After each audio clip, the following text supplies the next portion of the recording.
Hello, hello, hello, everybody. Welcome to After the Credits number 67.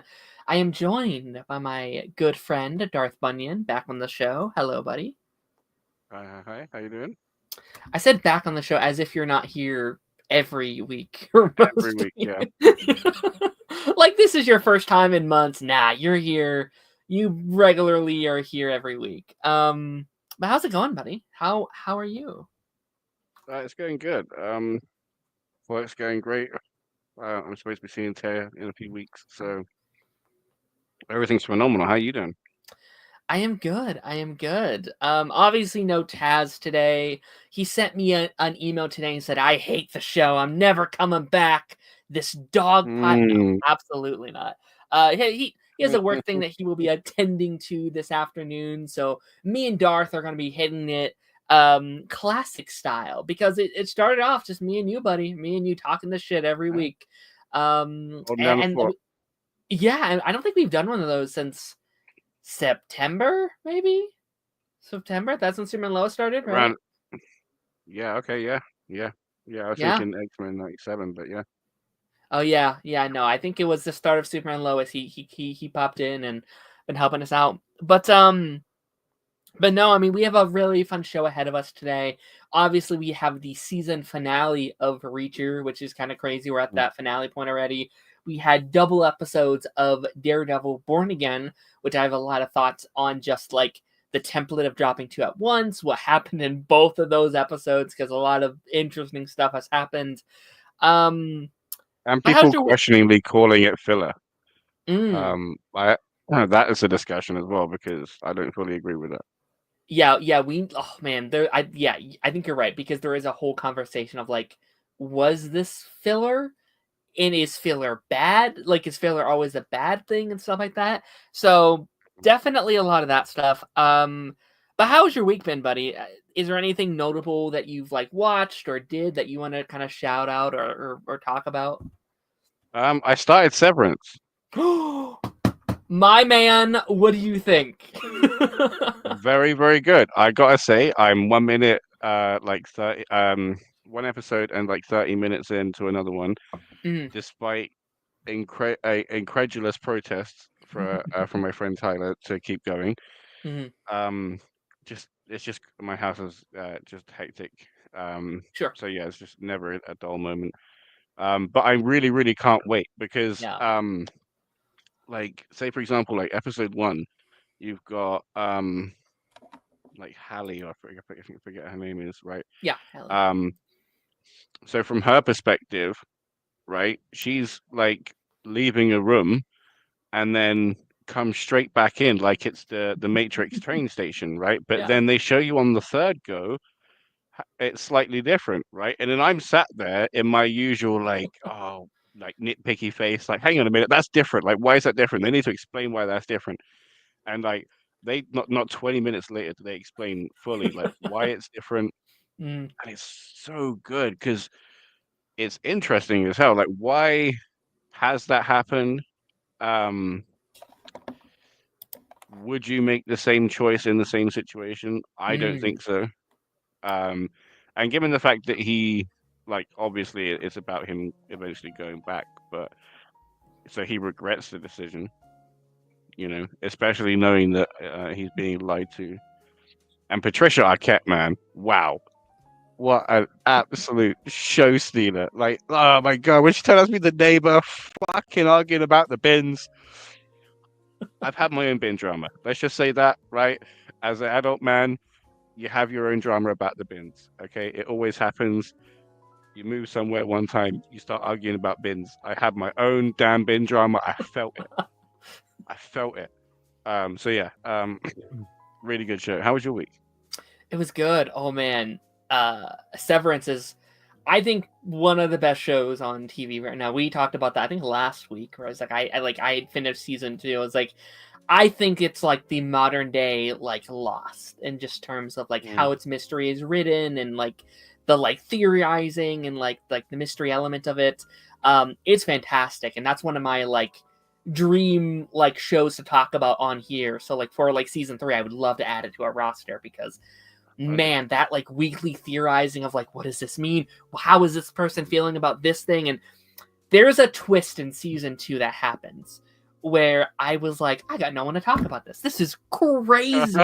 This is like mind-boggling. Wait, I have to go back and rewatch the entire season to see if these things line up, and it does. It's like, this is crazy. But that like first episode is such a, because like especially if you don't know anything about the season or like about the show, it's like introducing all these elements that you've never heard of before in anything before. It's such like a uniquely original idea, and it's like, whoa, how do I feel about this situation in such an interesting way? So I'll definitely be very excited to hear more about your journey there. But no, I mean, I've been Last of Us as well. Sorry. No. I want to do that journey with you as well. I need to. Yeah, but, that'll please. be fun. How was your week? I mean, no, yeah, it was very good. I mean, it was a crazy week. We were talking about prior, like, there's so much I didn't watch this week because of the big Marvel chair thing that had happened. Because all my friends are like, hey, let's talk about this on my show. And it's like, well, I can't miss it. This is like, nothing's happened like this before. I have to go talk about chairs. But that was fun. You were involved in our like 3-hour live stream. A live stream I was not expecting on making. I was like, I guess I'll talk about chairs for 3 hours. That's fine. But no, Such a baller move. It is though, isn't it? Yeah. Like, do you know what I mean? Like one of the most anticipated movies coming up, and they're just like, here's some empty chairs. We don't even need the people. When the amount of money that's going into the movie, we're saving it. Here's some chairs. We know you're coming.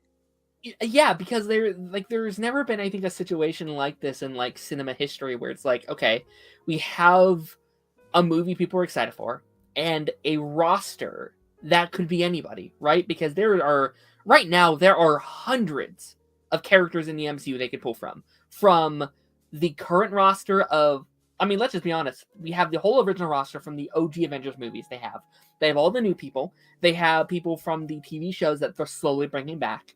You have the X-Men people, all the cast members from all the things. You have hundreds of names that could have been on those chairs. And you have us there sitting like damn idiots, being like, what name's on the chair? Which one? You know? It's so stupid, but also it's so sick, and it will probably be a memory I won't forget, just being like, Tom Hiddleston. Okay, that's so exciting, you know? Yeah, it's crazy. Okay, this is another thing, like, I have an issue with. Because again, like, I've spoken like a lot about how phases 4 and 5 were to change the old guard to the new, to pass the torch, you know? And it feels like the biggest rug pull ever. Do you know what I mean? Like, we've peeked behind the curtain and huzzah, it was us all along. The same ones, you know? yeah. And it's just like, yeah, it's nice. It's going to be great to see familiar faces. We all know, we all love them, but there's zero risk being taken. All you've done is taken our greatest hero and made him a villain. I still don't like the whole Downey thing. I'm still not a fan of that choice. Like, I understand why they were scared after the whole Kang thing. They knew someone people recognized. But I agree. And again, we have 27 chairs, and we're supposedly have 50 in total. So there's names we haven't heard yet. So I'm thinking that second roster is hopefully some TV people, right? I think I want a She-Hulk. I want a Miss Marvel. I want a Kate Bishop. I want those names on there because I think those guys are important.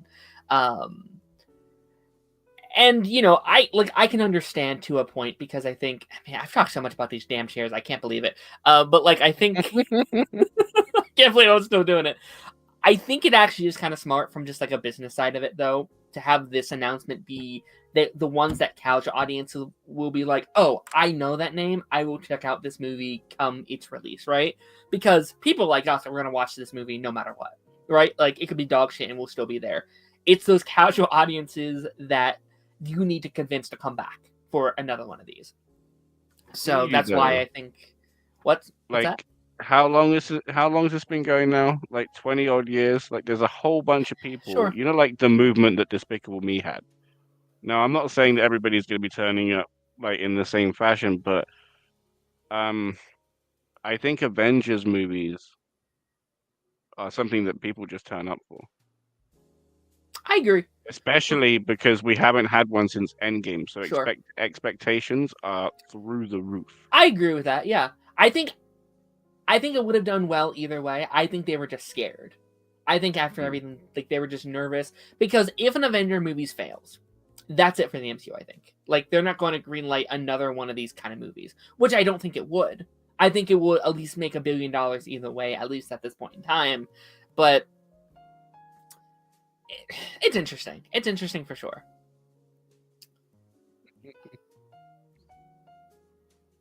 Mm. But yeah, I mean, just in terms of like what I've been watching, like I've watched more of You, which I could talk about once Taz is back. I'm almost done with season 2. That's been pretty fun. And speaking of Last of Us, I've been replaying the second game because I feel like that might be a fun dynamic because you haven't played any of the games, right? Just for a reference. No, Okay. no, not at all. So that's going to be fun. You will have. Do you know anything that happens in that second game at all? Do you have any spoilers at all? Nope. Okay, perfect. So you'll go in completely blind. Taz will be like knowing some stuff, but not the details of everything, and hopefully I'll be the like burler of knowledge of like, oh yes, I know what happens, but I cannot speak on it outside of just maybe pulling us along a little bit, It'd kind be of like nice what for you to be Taz in was. that role. Yeah, It, it'd be nice I'm to switch. yeah. Like Taz was that for like Invincible. He's like, yeah, I can give Mhm. you this little nitpick, but I can't give you everything, kind of thing. So that'll be fun. Um, I am gonna have to catch up though for sure. Like, Mhm. because I'm not just gonna start um in season 2. I have to Yes, watch. of course, yeah. Yeah. And season one's pretty short. I think it's just like 10 episodes. It's like one season, like it's not super long. Um, we fired him, Lance. We fired him. We caught him smoking in a break room, and he's fired now. No, he has a work thing that he's better choice of words, maybe. My position's not safe. Yeah. No, he was money laundering our company. That's it. There we go. I'm safe. I'm safe. I'm safe. That's so funny. Okay. But yeah, we're gonna be hopping into today's episode. Obviously, we're gonna be jumping in. And Lance, if you want a link, let us know. We'll send it away. Well, we're gonna be hopping into our first show today, which is Reacher. So we've headed into the season finale of Reacher. I feel like we've had our Mhm. ups, we've had our downs with the season. I've had lots of things I've liked, a lots of things I have not liked. So this Interesting. I wouldn't. finale. Oh, Mm. go ahead. Go ahead. I was just gonna say I wouldn't say the first one. Okay. Lots of things I've liked. I wouldn't go that far. But please continue. I'm I just think gonna. I there's a was. lot of elements of things I liked. I think like there's been things that I've enjoyed quite a bit. And to be fair, I do think I maybe enjoyed it a little bit more than you have throughout this season. I think there's been a lot of like, oh yes, I agree with what you're saying, even if I enjoyed the element slightly more. Um, but I mean, I think Reacher in their finales are always a big thing because like that's always like the boiling point of like, did they stick the landing or did they not? I feel like if they came in here and they were like, we nailed this 10 out of 10, I feel like I would have a better perspective on the season as a whole, right? So in terms of landing for a finale, how did you feel on this final episode of Reacher?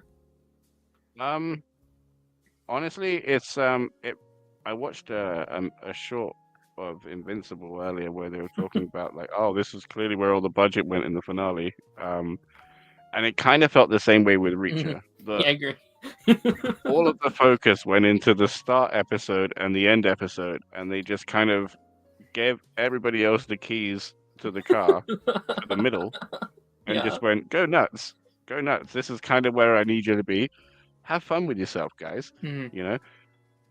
And again, there were some things in it that were okay. There were some things in it that were kind of like classic Reacher, Mhm. which was great. But the finale is really where he shone, as you said. Like they Yeah. always amp it up for the finale, and they did. Um, the thing we were waiting all season long for, the Titan fight of Reacher and Paulie. Yeah. finally. God damn. And it was just as good, right? Because Yeah, leading up to the fight, I was like, he can't shoot him. He cannot shoot him. He cannot shoot him. yeah. Because there's been too much build up and too much expectation of these two man Hmm. mountains going, like, just rocking at each other. So, yeah. I'm glad that they got all of the punches out of the way, all of the wrestling. It got a bit crazy. We started liking in here to Jason Voorhees um, after, like, because the Reacher punched him in the throat in the water. Do you know what I mean? He did the whole classic movie of, he was gone. He Mm. was gone.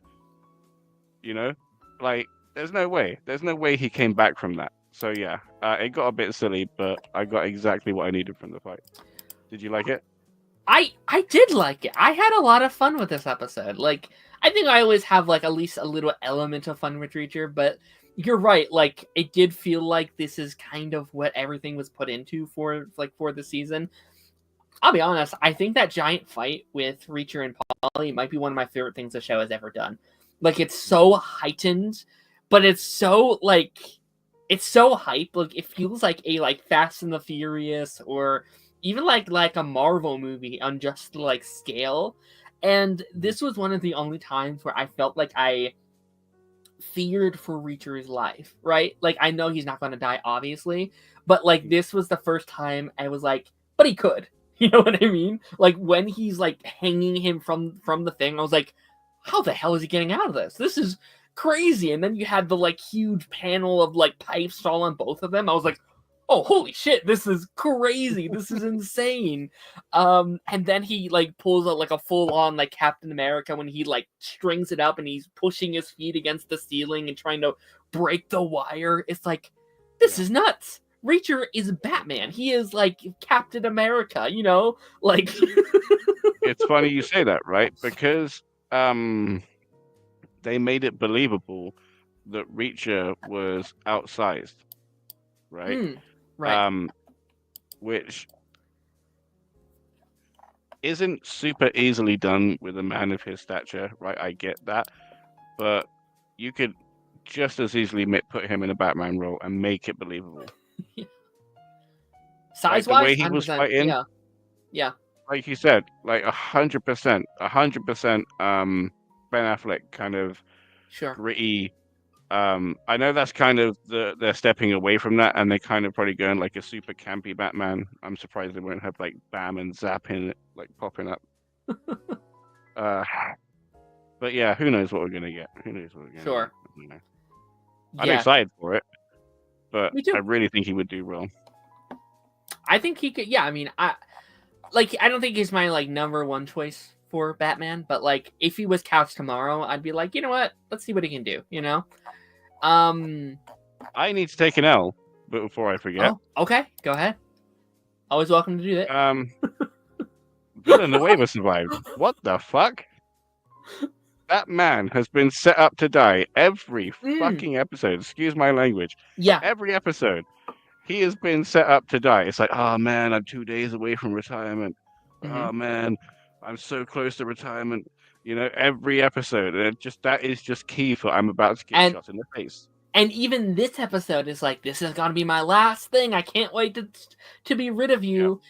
And I'm so happy they didn't, right? Like, that's the Reacher thing where sometimes what they tease or like what they seem to be setting up is exactly what they end up doing, and there's no twist whatsoever.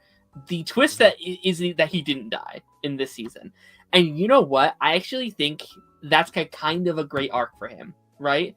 Because he's a character that's been undermined by every character in the show. He's looked down upon. They're like, oh, he's just a pain in the butt. We can't trust. We can't rely on him. He's not. He's not as like physically fit as like all the other characters. And I like that it was him that came in at the end. It was like, no, I will not die. I will come through for my team because I am a good cop. I am a good agent. I can do this. So I like that choice of not killing him because I don't think I'd care.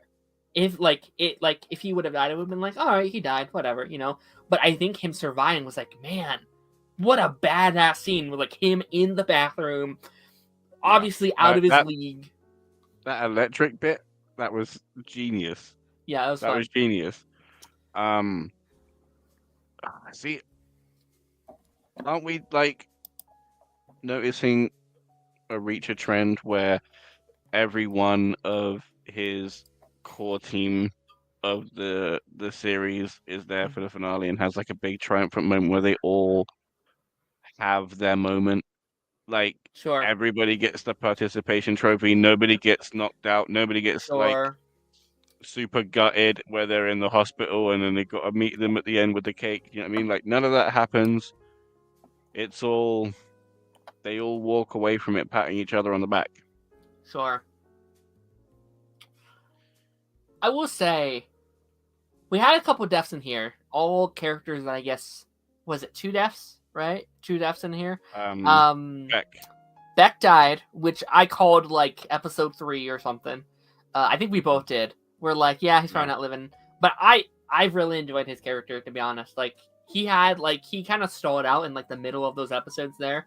But I think like the beginning and the end, he's really come through, and I really enjoyed his little arc about like, redefining his like title as a father, and all these things, and Mhm. like they even address it. It's like I wish he would have shown that sooner, but he realized towards the end that's the man he wanted to be, that's the legacy he wanted to leave in his son's eyes. I thought that was really good.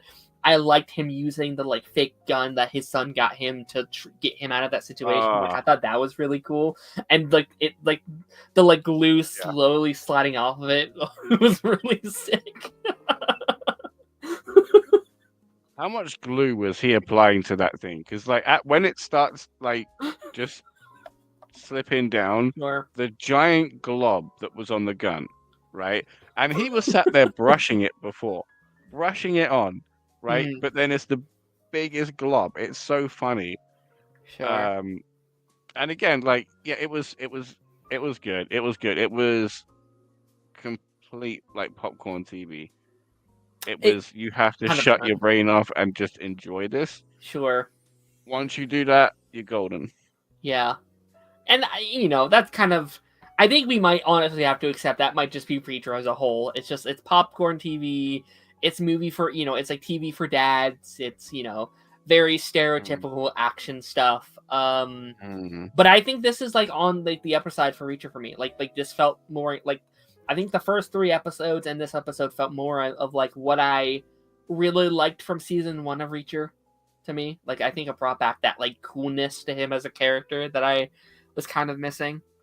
Um, Um I have to say, I'm conflicted with okay. this, right, with this show, because on the one hand, I'm like, well, at this point, the guy is basically a serial killer. 100%. You know, like we're just supporting another Dexter. Um, he just does it differently, you know, because he uses the fact that he used to have authority as some kind of catch-all to why he shouldn't be in trouble or held accountable for anything, but everybody else should be Mhm. because he's the good guy, right? That frustrates the hell out of me, right? But then on the other side of it, with this episode, when he had Quinn in front of him with the shotgun, and then he got him to remember, all he done was shot him in the face. Yep. That's it. Do you know what I mean? Like, this man's been out here showing that he is just evil incarnate, right? Because even amnesia couldn't save him. You know what I mean? Like, if amnesia like hit a bad person, they could be out saving dogs the next week. You know what I Yeah. mean? And starting a veterinary service. They don't know who they were, right? This man just doubled down on being evil. A whole new persona, just kicking it Yeah. up a notch, you know? Um, and Yeah, I again, did there that. was just Sorry, go sorry, no, ahead. go on. No, I please. did find it to be like a little silly that he just like remembered on the dime just because he said her name, that it was gonna be like, Mm, oh, that's right, it was you. I was like, that feels a little like a little contrived, a little bit, a little like mm, coincidental kind of thing. You know what I mean? I'm not mad about it. Like I get it, they had to for the plot, but still, I was like, huh, he did forget because like I was under the assumption that he had been faking this whole time, that he was pretending not to know it, for he would have this big twist for Reacher, blah blah blah. And no, he just forgot. I was like, okay, all right, I guess. But how much he went on about vengeance and how Mm, much, like the back and forth of Teresa, and hey, I want Gwen, like all of that, and like it got me talking about law-abiding citizen and the steps that Gerard Butler took in that movie, and I ended up watching it afterwards because it's a really good movie. But um, like that's what I'm expecting. You know what I mean? Like pay him in kind. Like again, I would completely be questioning your character, and um, questioning whether you should be out of prison or not. But it would be consistent. You sure. know what I mean? There's just no winning. There is no winning on that one. Yeah, I mean, like this is a conversation I think we've had every episode for the last 5 weeks in terms of Reacher of like, is he secretly the bad guy? Is he an actual good person?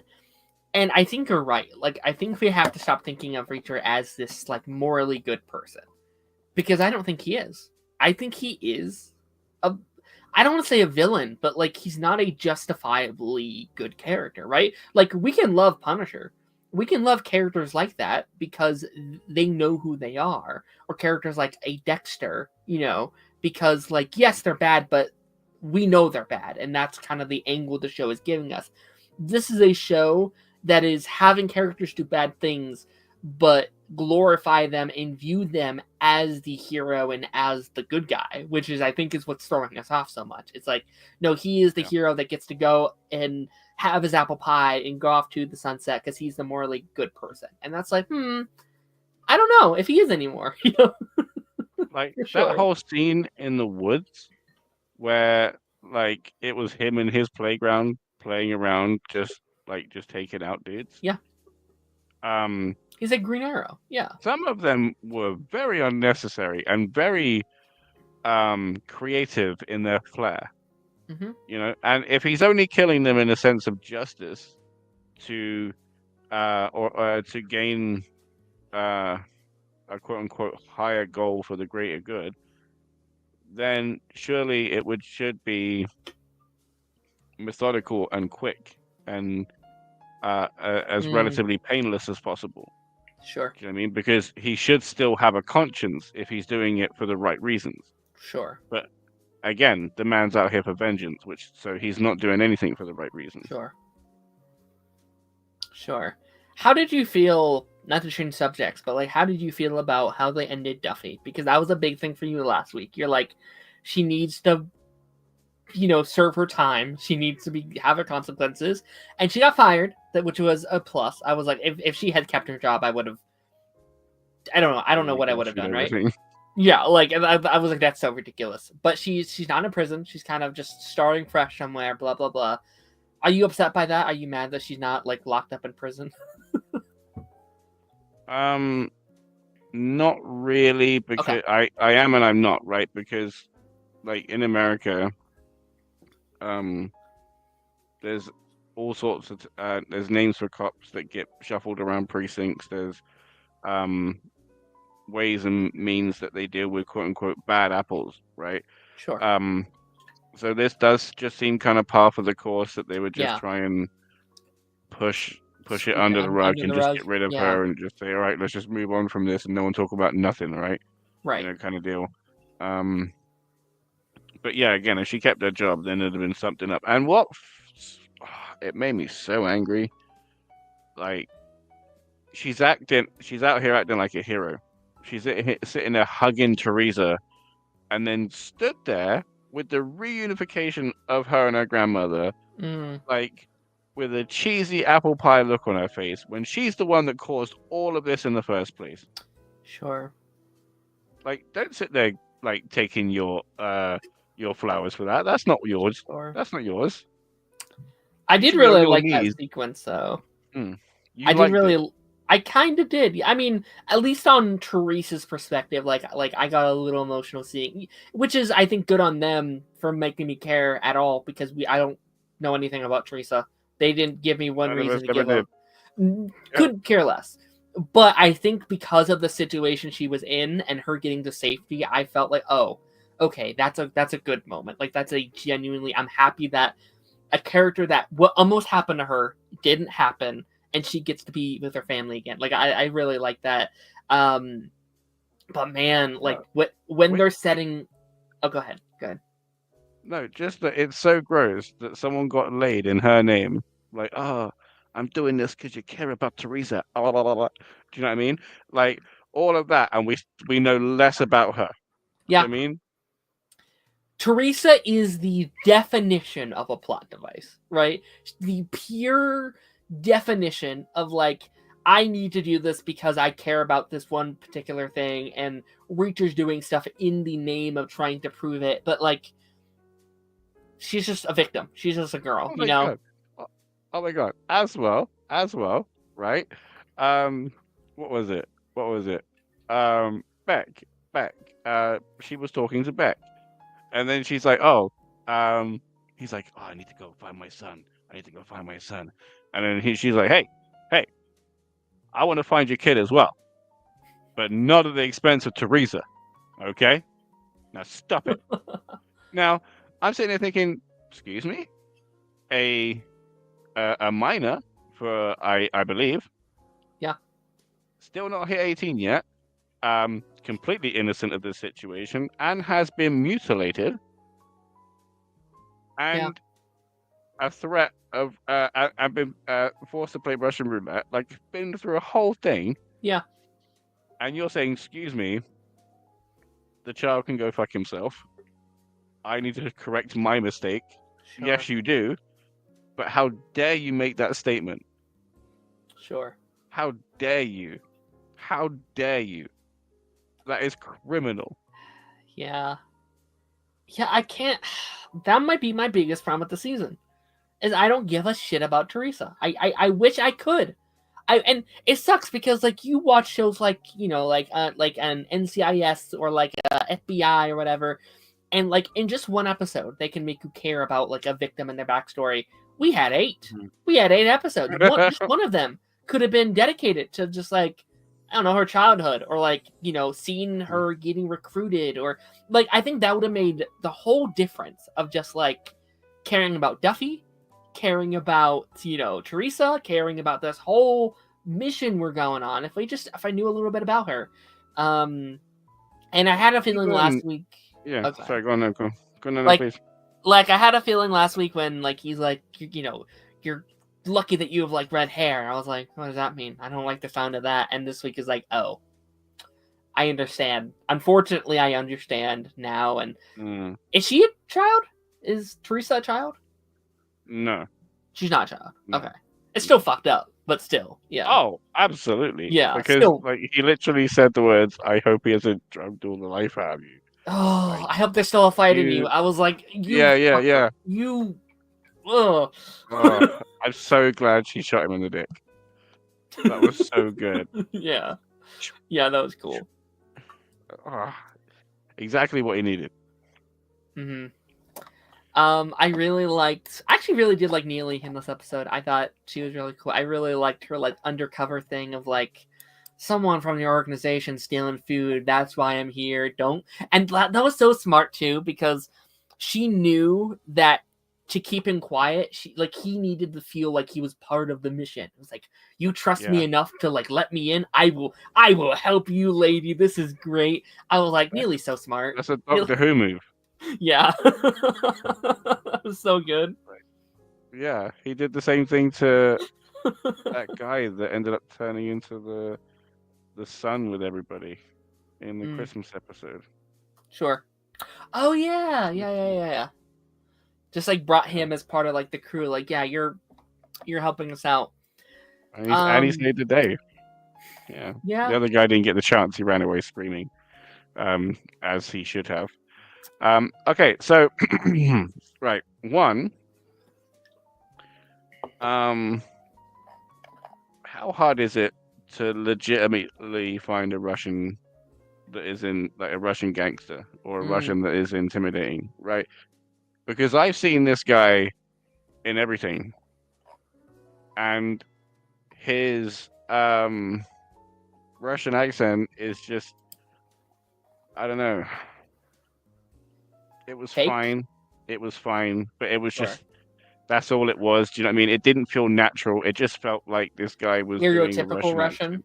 kind of. Yeah, yeah, Sure. yeah. It felt kind of hammy, but it weren't like too hammy, you know? Sure. Um, Plus none of them even felt like the whole thing didn't feel like Russian mafia at all. It just felt like guys in suits Hmm. um trying to talk Russian because they think, oh, they might score some points with it. I don't know. You know what I mean?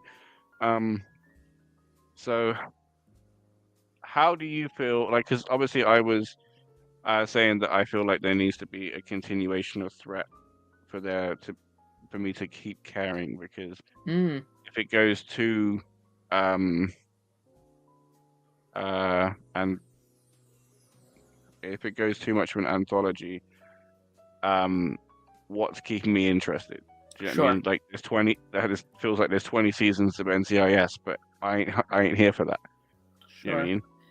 Um Yeah. is Reacher gonna be the same? And I don't feel like those Russian gangsters are enough Hmm. of a Yeah. credible threat in any respect, because they didn't feel real. Like a real Russian gangster, I'd be like, oh yeah, okay, he's got something to worry Sure. about next season. But Yeah. they just went, No. I need to take money back, and you know what I mean, it's come on, come Sure. on. And there, like, I don't even know if we're ever going to see that character again. Like, to me, I feel like they could have just been one off. Like, I'm here for the plot reasons, for blah blah blah. I kind of agree. Like, I would respect it if that character came back in like season 5 or season 6 or something. It's like, oh my gosh, that character from this season's coming back for this villain and blah blah blah. But also, I think you're right. I also don't think I'd care if he never came back, unfortunately, and that's a shame. Um, are you But mad they killed again, Beck? I mean, I'm sorry, Quinn. um, Quinn. I'm sorry, Quinn. a little bit, Okay. but by the end, um, as intimidating as he is, his thing lies in power, like money and threat. I mean, like he lost both of those, and then he himself isn't enough, you Sure. know. Um, so I don't know. I don't. He kind of is and he isn't, because all of the Yeah. stuff we saw was never really just him. Do you know what I mean? There was a show of force through Paulie being there, or something else. There was always again. It's just there was always something else. It was never him, Hmm. you know. And if it was, then I could believably have him back.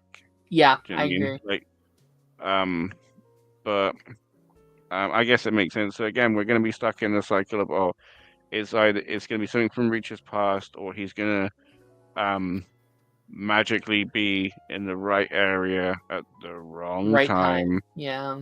and then he's going to save somebody in distress, and then that's going to land Yeah. him in like a whole thing.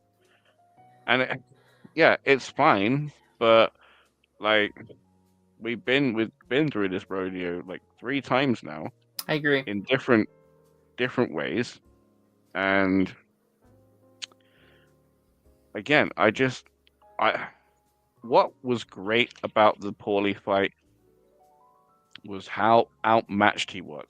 Right, he Mm, literally, the yeah. only reason he won that fight is because of his intelligence, because he was smarter, and Paulie just thought, "Oh, I'm just fighting a child. This is great. Like just beating up a child that could fight back. Great." Hmm.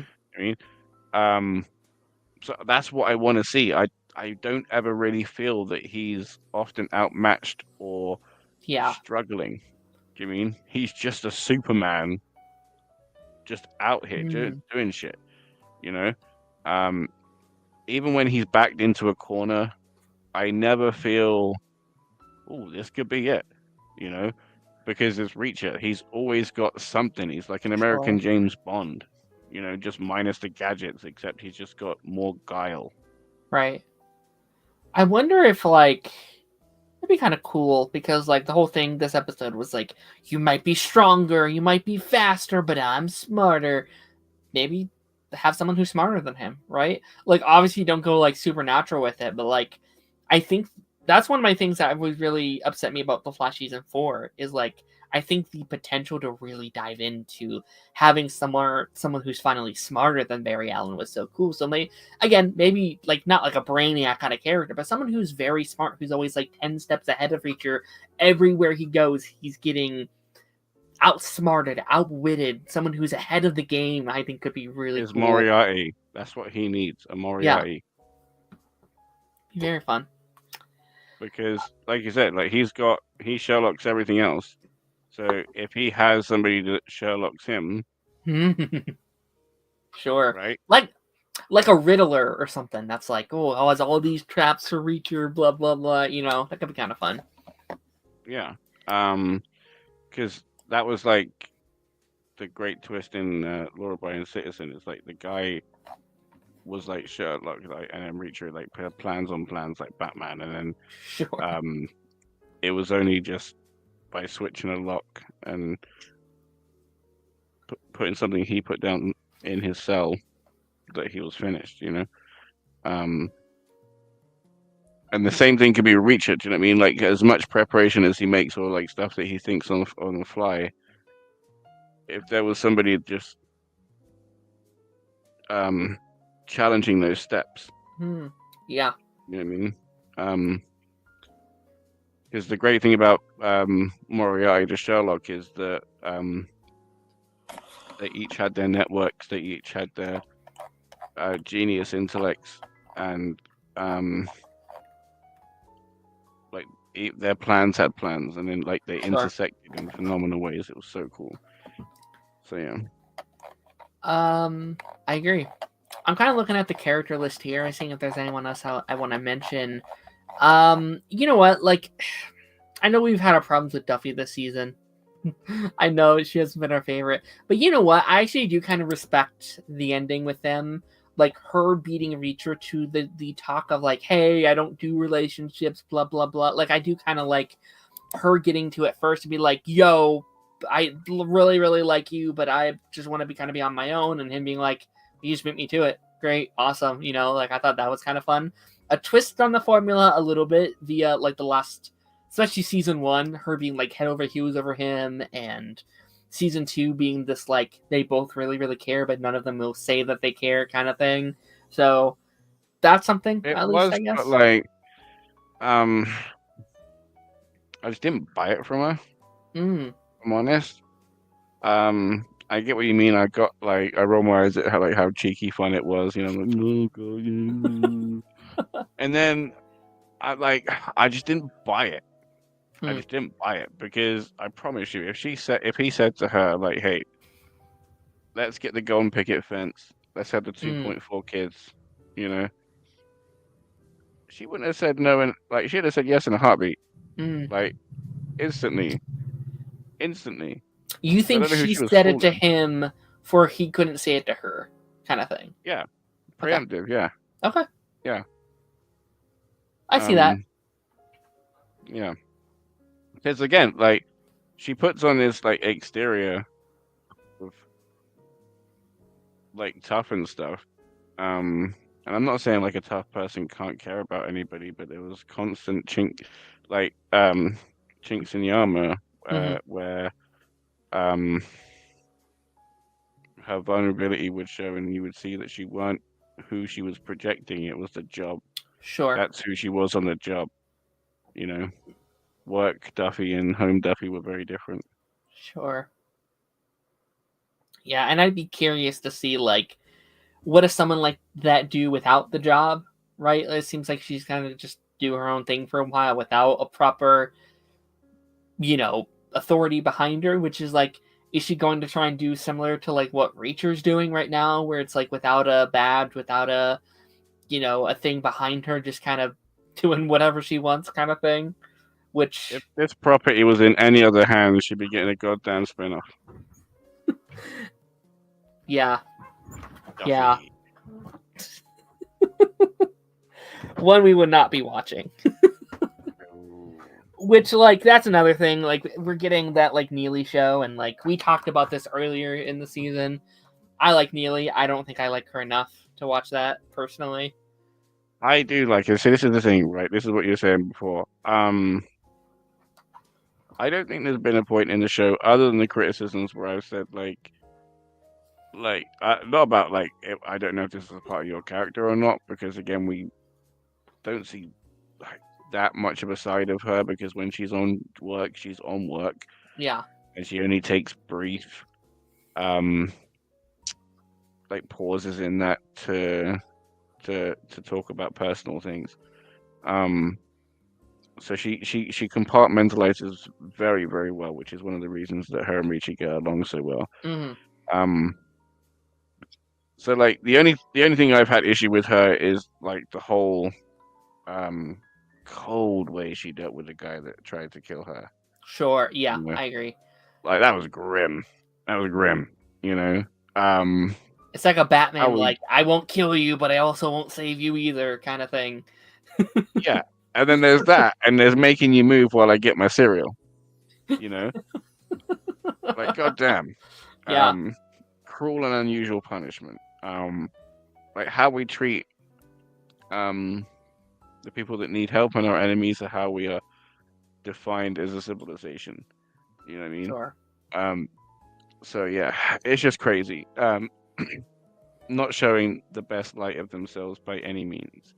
sure. That being said, she always is very entertaining to watch. She is. Yeah, Do you know what's great as well is she is a very talented actress in both acting and the physicality of the role, sure. because there's never any point that I think of her that I don't buy it. Do you know what I mean? That I just think of her as as an actor that's um just rolling around with a toy gun and stuff. I genuinely um fall in step when I'm watching it. Do you know what I mean? I'm there Sure. for all of it, and it's great because it is a charismatic show. They draw you in. It has to be Mhm. said. They really do draw you in. For it to be popcorn TV, they make it very, very easy. I agree. Yeah.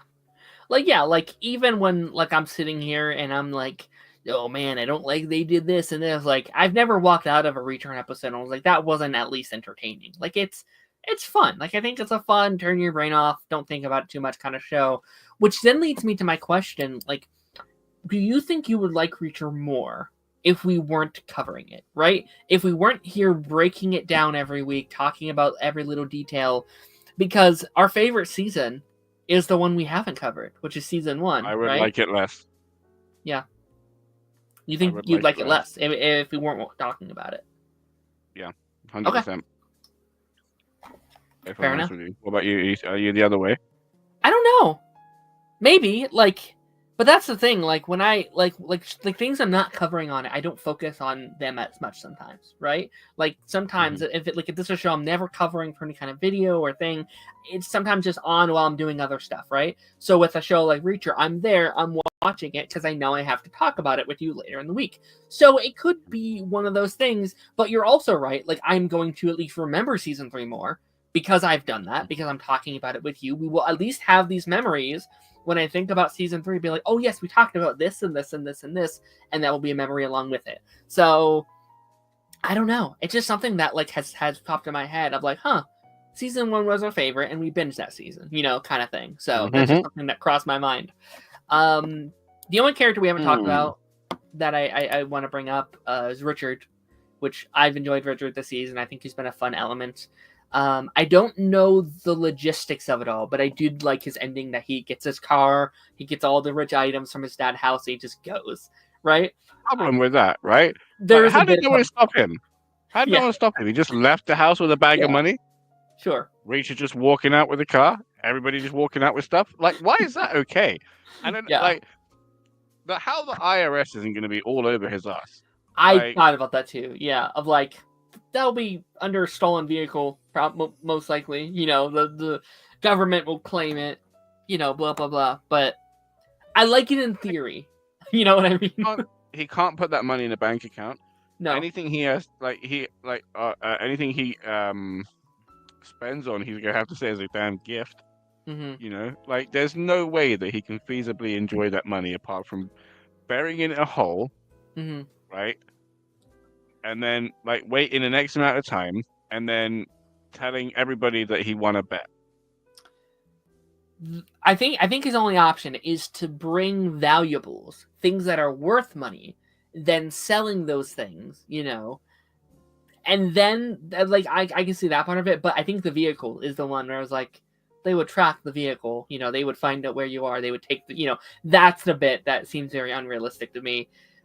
But in theory, I like that ending for his character, that he gets to go off sort of like Reacher. Like, I think that's a great ending for that character. I thought that was great. Do you know what's funny about that? And I mean this in all respect to the character and the actor. Sure. Reacher rocks around from town to town, shirtless in a laundry, well, in his boxers in a laundromat, and has everybody, wolf whistling and this and this. And he gets treated and hailed as a hero. I feel like the towns he's going to be going to, everybody's going to be like, get back in the car, and just throwing cans at him. Like, I don't think it's going to go very well. Like, he's expecting a Reacher treatment, and he's going to get like an Igor treatment. How old is this character? Because he's supposed to be a teenager, right? Yep. So does he go to school? Was he homeschooled? Can you imagine him in school?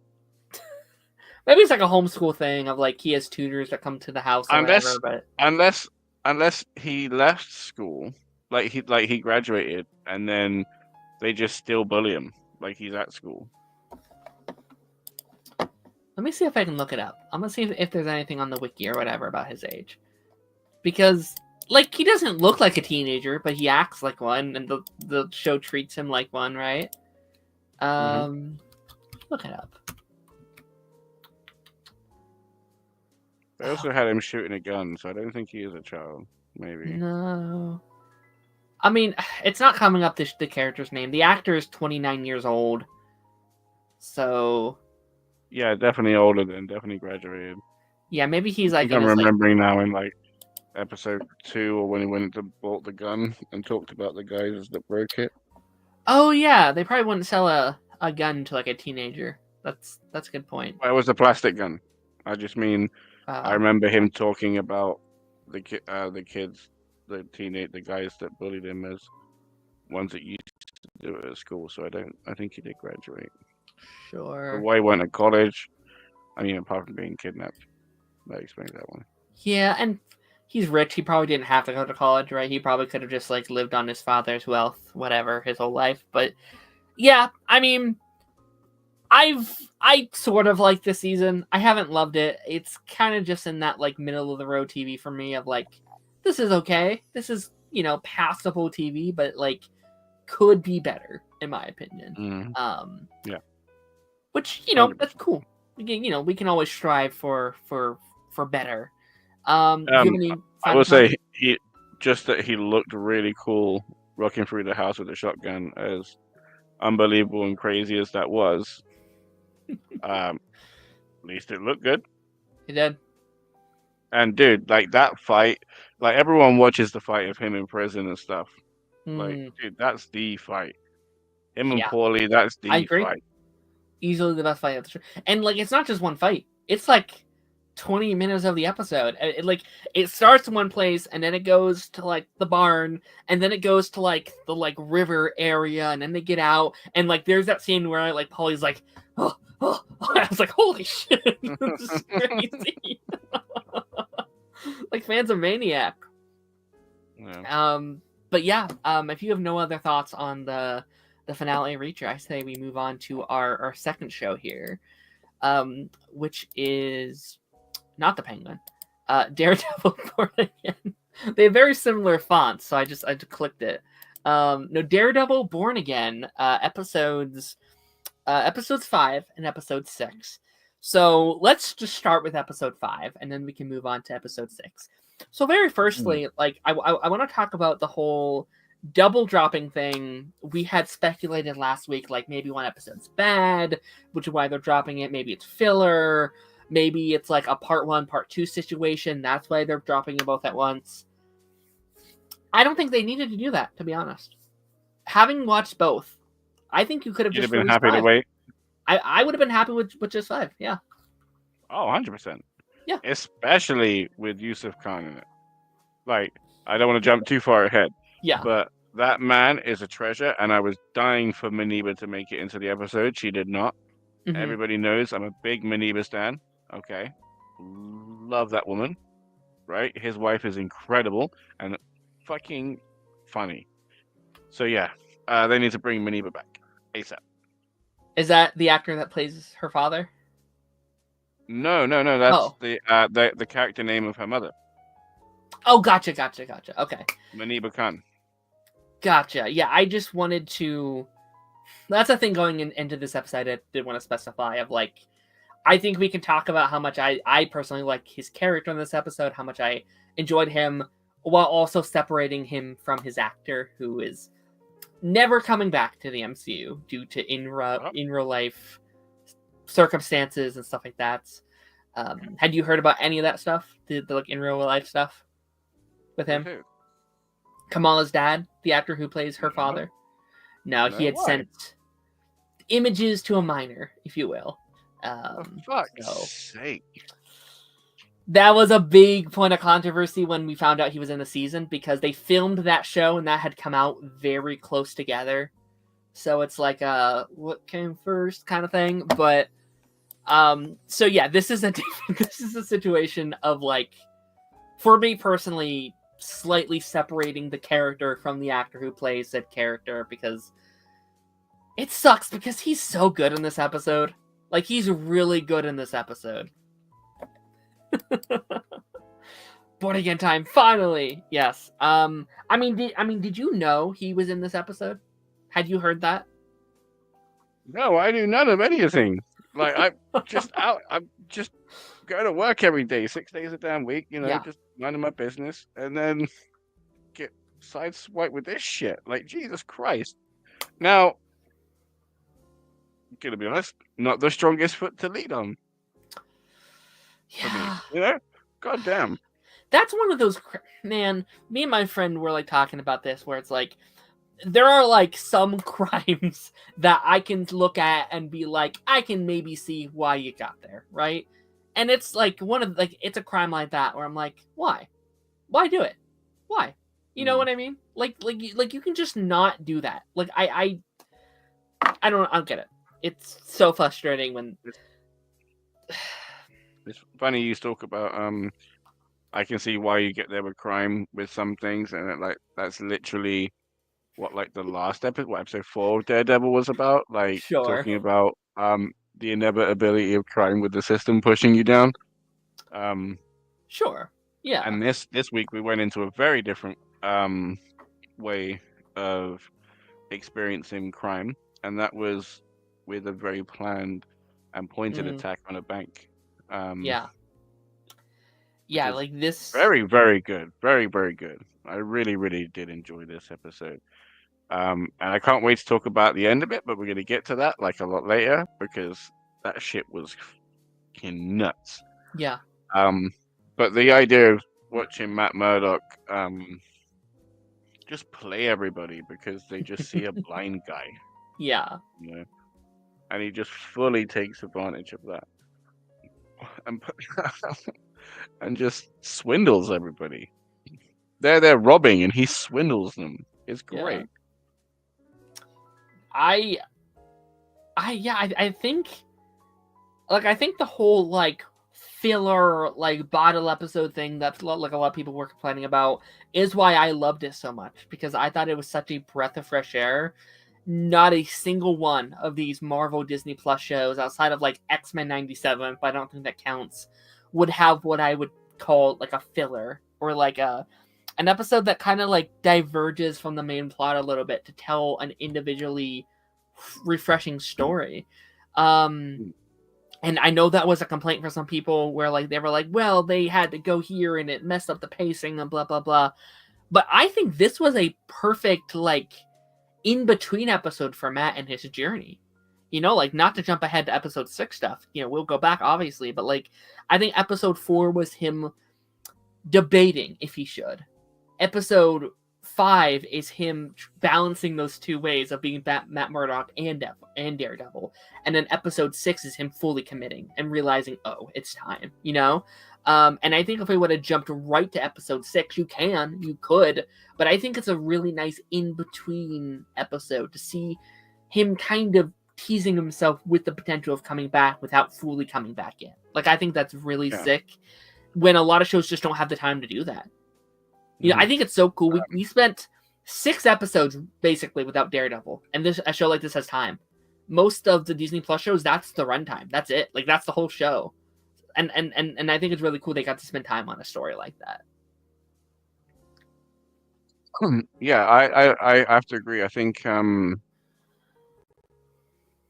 we both like I you out me, and that was hilarious. Yeah, no, so like the fact that it was in the bank was great because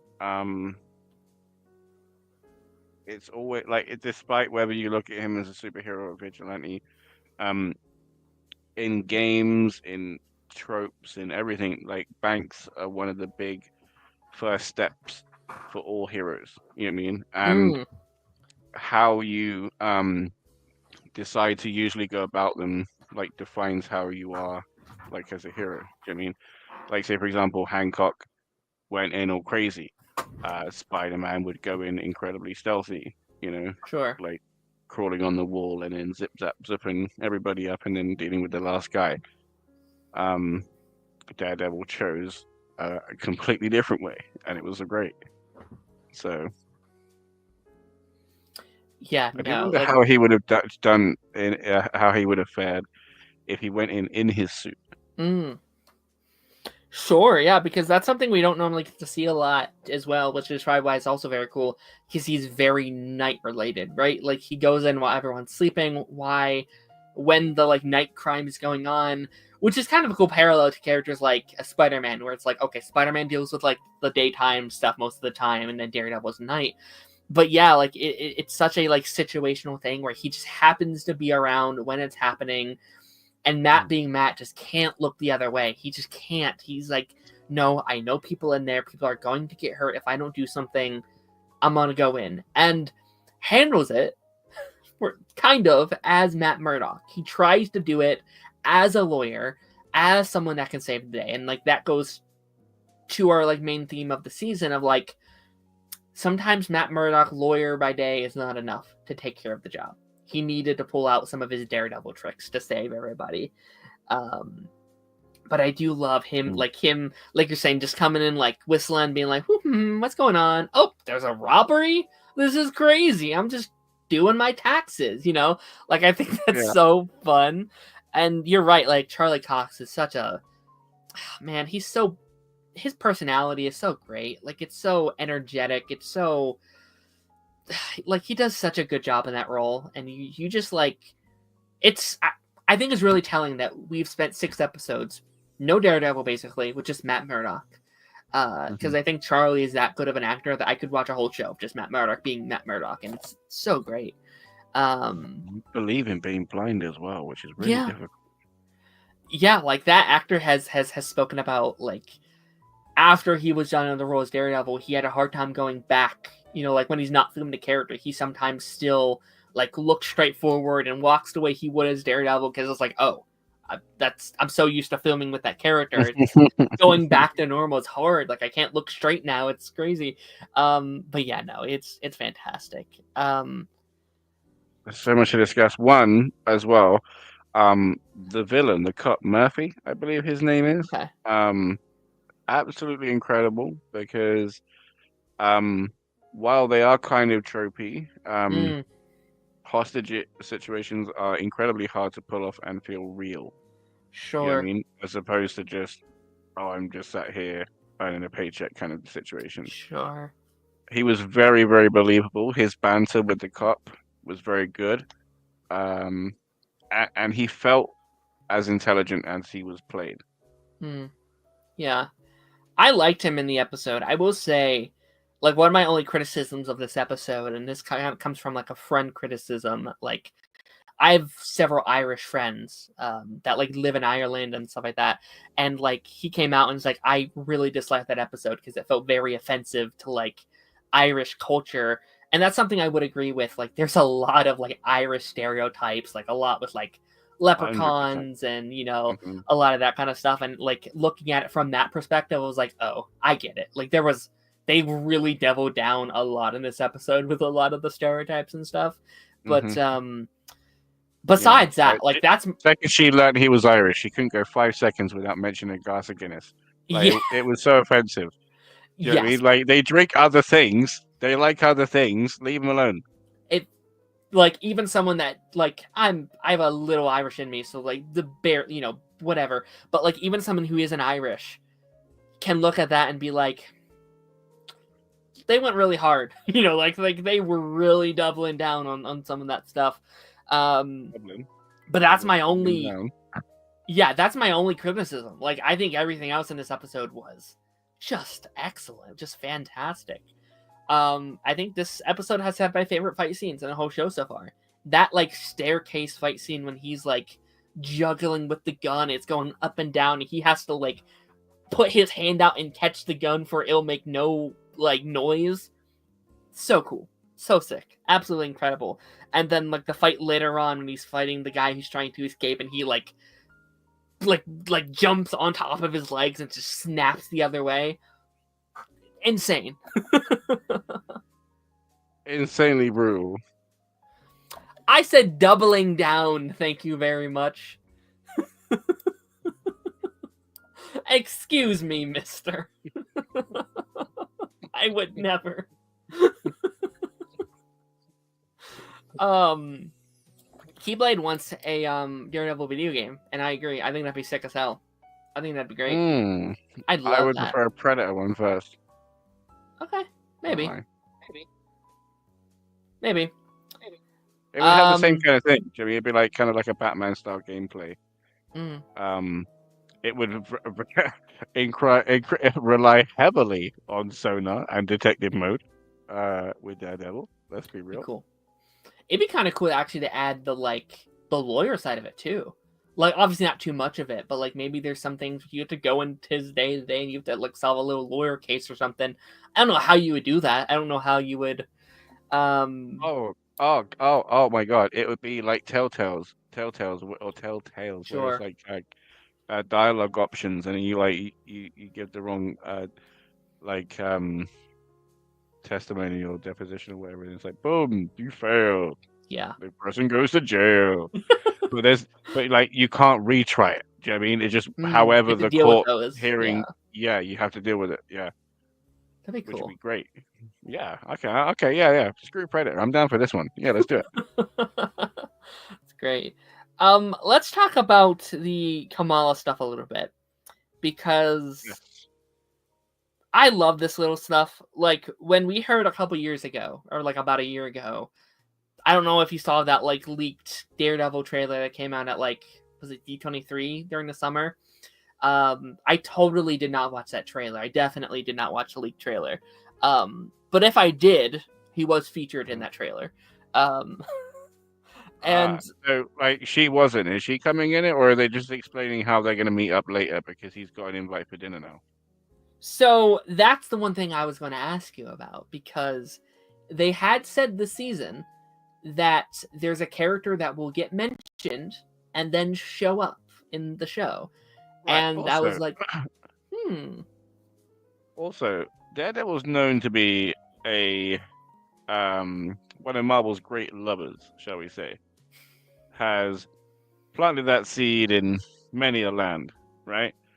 So is he gonna like just be breaking up a marriage like when he goes for dinner? Is he gonna be like trying to date Captain Marvel? Like what's happening here? would definitely not Captain Marvel. Let's make that clear. Captain Marvel's like 16. Let's not give Matt his own case. That's Ms. Marvel. That's Ms. Marvel. I Oh, you said mean Captain Marvel? Okay. His mom? I don't think so. I don't think Matt's that kind of man. Well, Yusuf's not going to be in it anymore, and she's going to be there on some cold winter nights. Kang didn't get a recast. You think Yusuf's gonna? I don't know. But like I do wonder if she'll show up like end of the season or something. Like if But that's been the Yeah. whole discussion of like she was mentioned. Maybe that's the character cameo that they teased.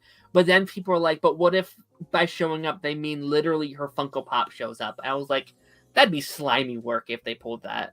That'd be It's a, crazy work. it's a human-sized Funko Pop talking to him. Hello, Yeah. we're gonna save a multiverse. I do think I definitely think it's very interesting though to like. Is this Funko's first appearance inside the MCU? Don't know. I think Don't know. I think it might be. Aside of maybe like I don't know. Were they in Miss Marvel season 1 when like they go to Comic-Con I and don't stuff? know, but is it bad that I would rather her mum turn up? Her mom? Yeah, I mean maybe. like genuinely, I would rather her mum turn up. Okay. Than Miss. No shade on Miss Marvel, she's great. If they come as an item, great. But I 100% want her mother there. She's so funny. Okay. Maybe. I mean I just love Miss Marvel, man. Like So, we never talked about that show because that was way before we did the show, but like that show has some problems for me, but man, her as a character I adored. I thought she was such a charming character that I'm so uh, excited to see back. do you think it would be interesting for them to, when everybody gets like to meet their variants, that she meets one that stretches? Hmm. That'd be cool. I still don't know why they did. I mean, maybe their thing was like, oh, be too similar to Fantastic Four, but I still kind of wish they would have kept her like stretchiness a little bit. I do like that they changed the comics to meet up with what they're doing now. That's cool. Sure. Yeah, I'll be curious because like it had even crossed my mind of like maybe that's the connection for down the line for White Tiger, right? Like if he kind of has a somewhat connective tissue to Miss Marvel through her dad, maybe this is he's gonna maybe train up White Tiger, and then maybe down the line he can be like, hey, I have this young student, she's working really hard. Can she come join your team? Kind of thing. Could be kind of cool. Yeah. Here's another thing I want to bring up that I've thought about. Do you think Matt now knows who Miss Marvel is via her dad? Because I Yeah, thought he said it. Well, he didn't say that my daughter's Miss Marvel. He said I have a daughter, great daughter, and he's like, oh, but I also like we have our local hero, Miss Marvel. And to me, it seemed I think so. he basically said it. That's the thing though that I kind of love is that he made it so obvious that it's like I feel like if I was Matt, I'd be like, yeah, they're clearly the same people. You know what I mean? And 100%. I think that's such like I think that's so dad coded to like try and praise your daughter without praising your daughter, but being so bad at it that you just give it away. Like I feel like that's He might as well have been wearing a shirt. yeah.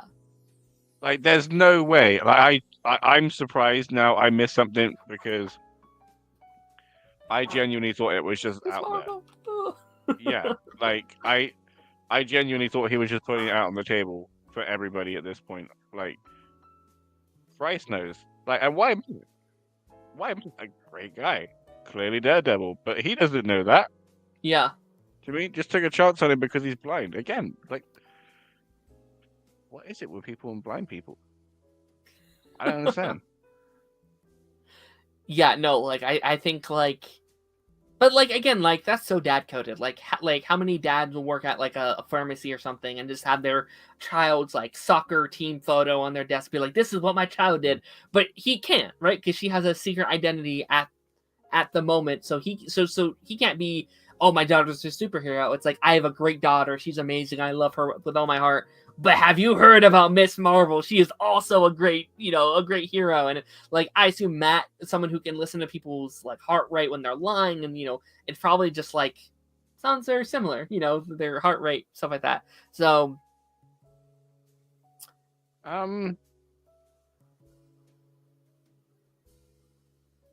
not to like be that guy again, okay, right? But hmm, we're at a stage in the MCU where um interconnectivity is um expected, Mm. right? Especially because of both Sword and Shield, right? The amount of um alien interaction on Earth, everything else. Um, there are genuine heroes that are out there.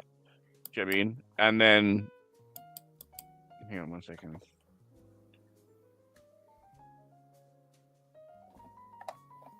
Check that. That was on the. Not showing up. That music was showing up. It's gone now, but it was showing up. Sorry.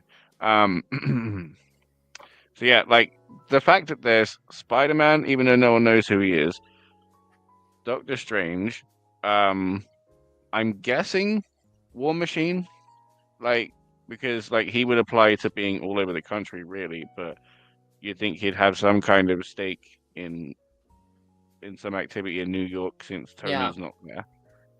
Do you know what I mean? Um, The Hawkeyes, Echo, Punisher, all New York. Yeah. And now Miss uh, Marvelish. Yeah. and there's more. I feel like there's more. I There's a genuinely lot. feel like there's Yeah. more. Jessica Jones. Yeah. Um, Jessica who the Jones, hell Luke knows where Cage, Ghost Iron Rider is? Fist. Yeah. Uh, like there's and the X-Men. Do you know what I mean that are cropping up because there are Teleb X-Men and the mutant gene in this universe. You know. Right. Um, so don't get me wrong. Love the fight that we're going to be talking about in episode 6, right? Hmm. And like the um the retaking of a mantle, uh, the moment before it will be gift eternally, you know. Um, but how they don't have a device that just connects them to Shield or other heroes in the area, you know what I mean? They're supposed to be like genius level intellect people around the city, but they haven't worked out any kind of system. Do you know what I mean? If they were kind of like the heroes in One Punch Man, do you know Mm. what I mean? Where everything's regimented, sent out, handled, the world might be a safer place if they had their own watchtower. Hmm. My issue is that he's sitting here having this whole struggle with I'm so close to being Frank Castle, but I don't want to be, but I just really want to beat people up, you know?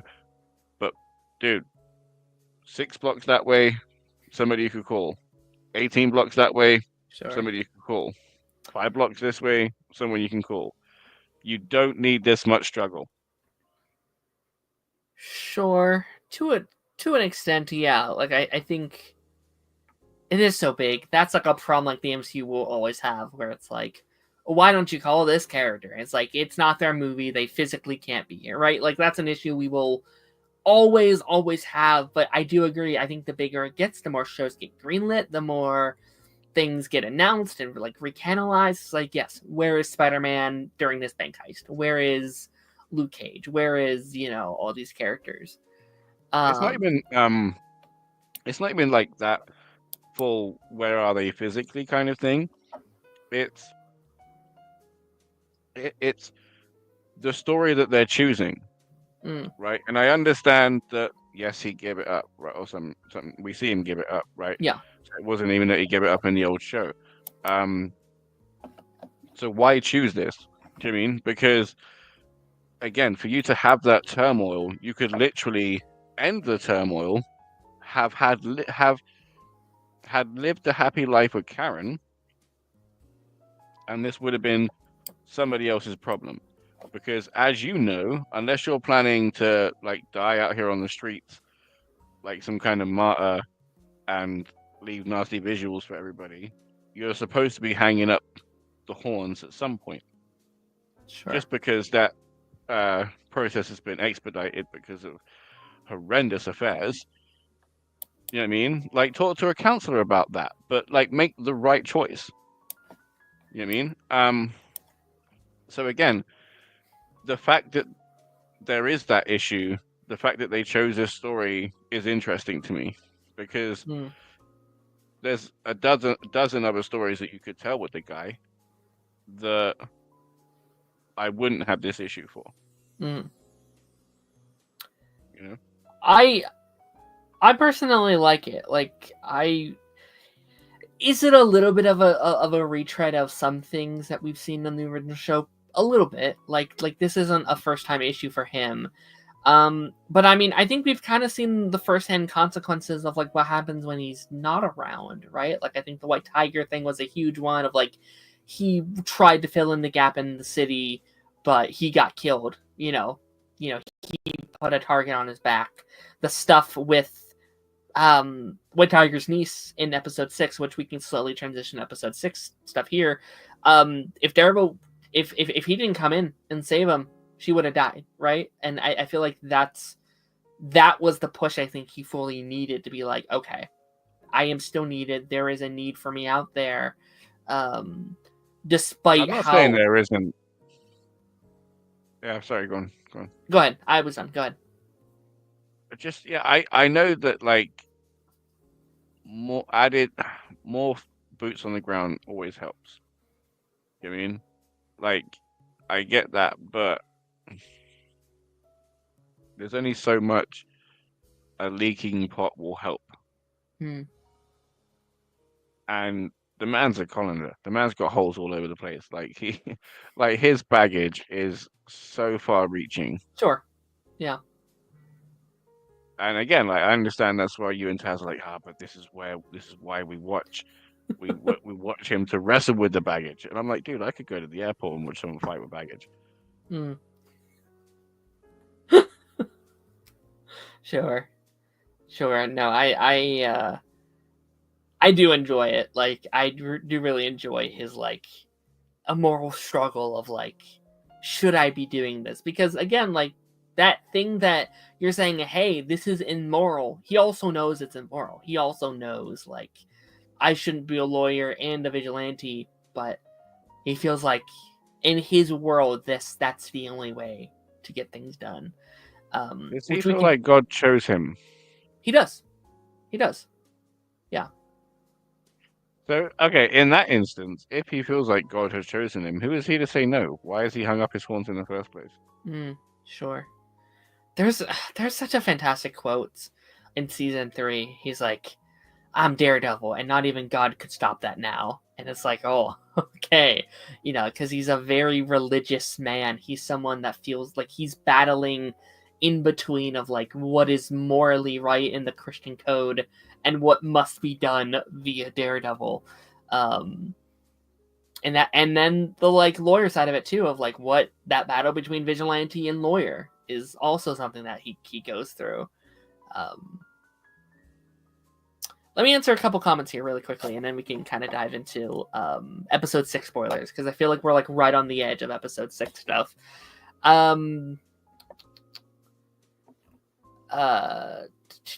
Okay, this one's interesting. My question is, how did he not know of her already? Do you think Miss Marvel is like a well-known hero yet? Because I feel like if you're not like in the city, maybe you just don't like. Maybe she's not like a worldwide famous hero yet.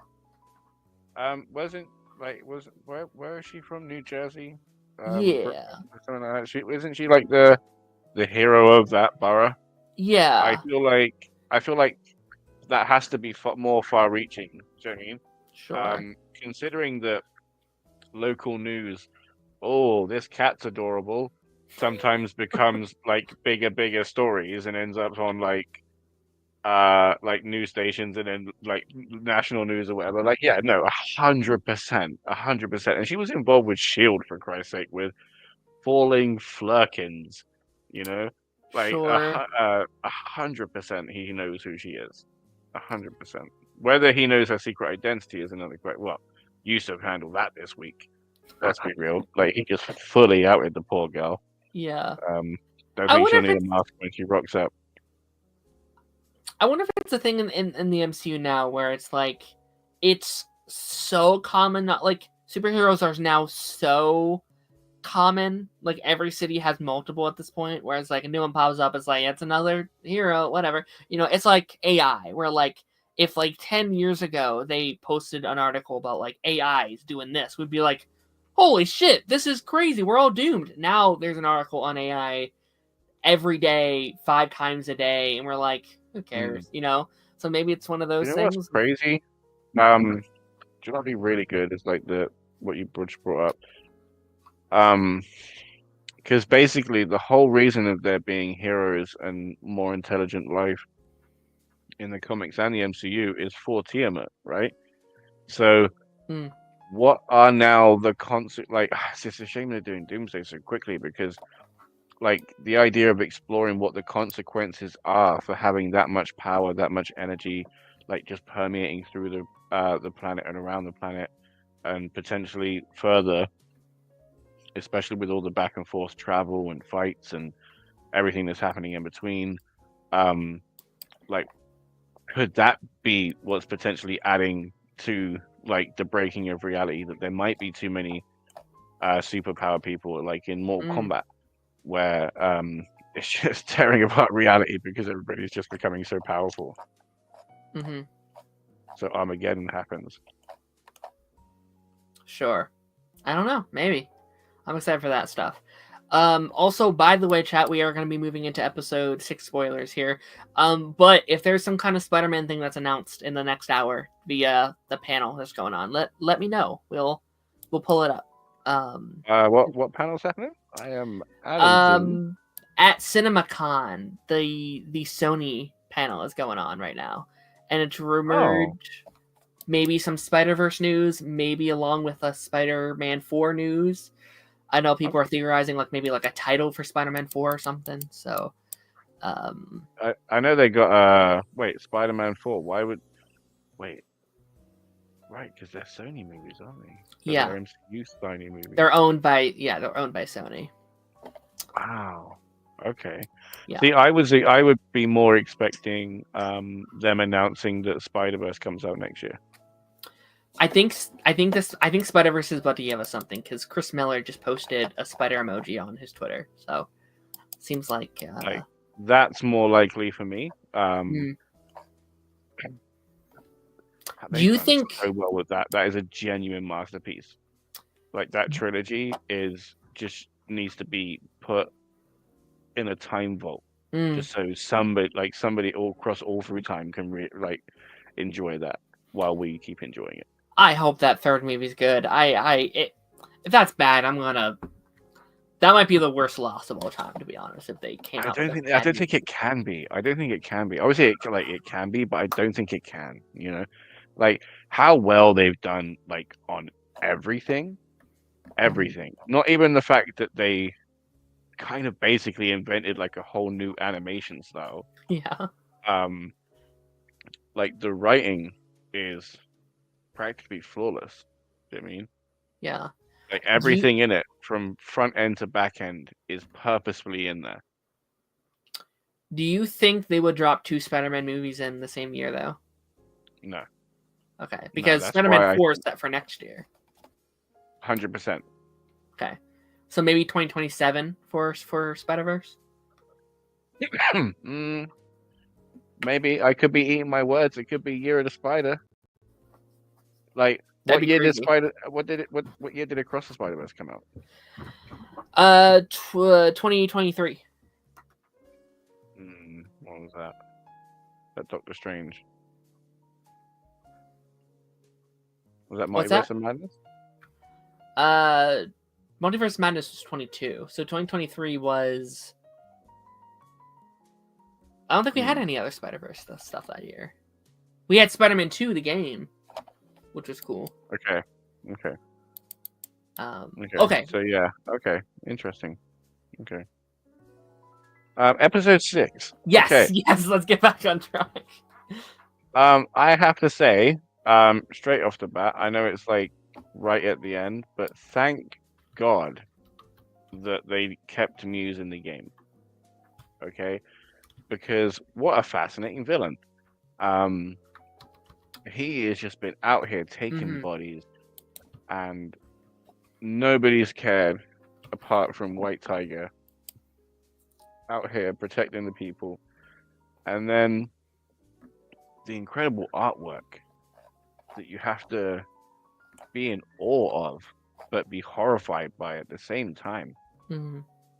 Like, like visceral isn't the word for it. Do you know what I mean? Because not only are you horrified and gut punched by the message that it's showing you, but like then you're of the realization that, oh, this is human blood, and a whole chunk of people's, not just ones, not just spread thinly either. This guy is just taking buckets, and it's horrible. But I he does such beautiful work. Um, Obviously he needs to be stopped, right? Just give the man a paintbrush and some regular paint, yeah. but just give him some canvases in jail. Yeah. I'm so I love, and again, like this is my favorite thing about the show, but I love the slow burn. Right? Mm. Like no other Disney Plus show has been able to do this with their villains. Normally it's like, okay, by episode 3 we know their whole thing and whatever. This show, they know they're getting that second season. They had it planned for an 18 episode season. So they're able to not have the official main fight for the main villain until episode 6. We still don't know anything about Muse outside of like he kills people and then he paints with their blood. That's it, really, right? And there's such a mystery aspect to it that makes it so interesting because he is so unique to the like villain like genre. Like never have I ever seen a villain who paints with his victim's blood. That is new. That is original. That is intriguing. Why is he doing what he's doing? He seems to hate Fisk, but he's also doing these very criminal activities like within the city. We possibly have seen him outside the costume when he's like asking for therapy. I think that's Muse. It seemed like that was Muse, right? But is it like a psychological break? Is it like a multiple personality thing? Is it like what is this? And I think that mystery around it is so good. I feel like we haven't had that with like a Disney Plus show in a while.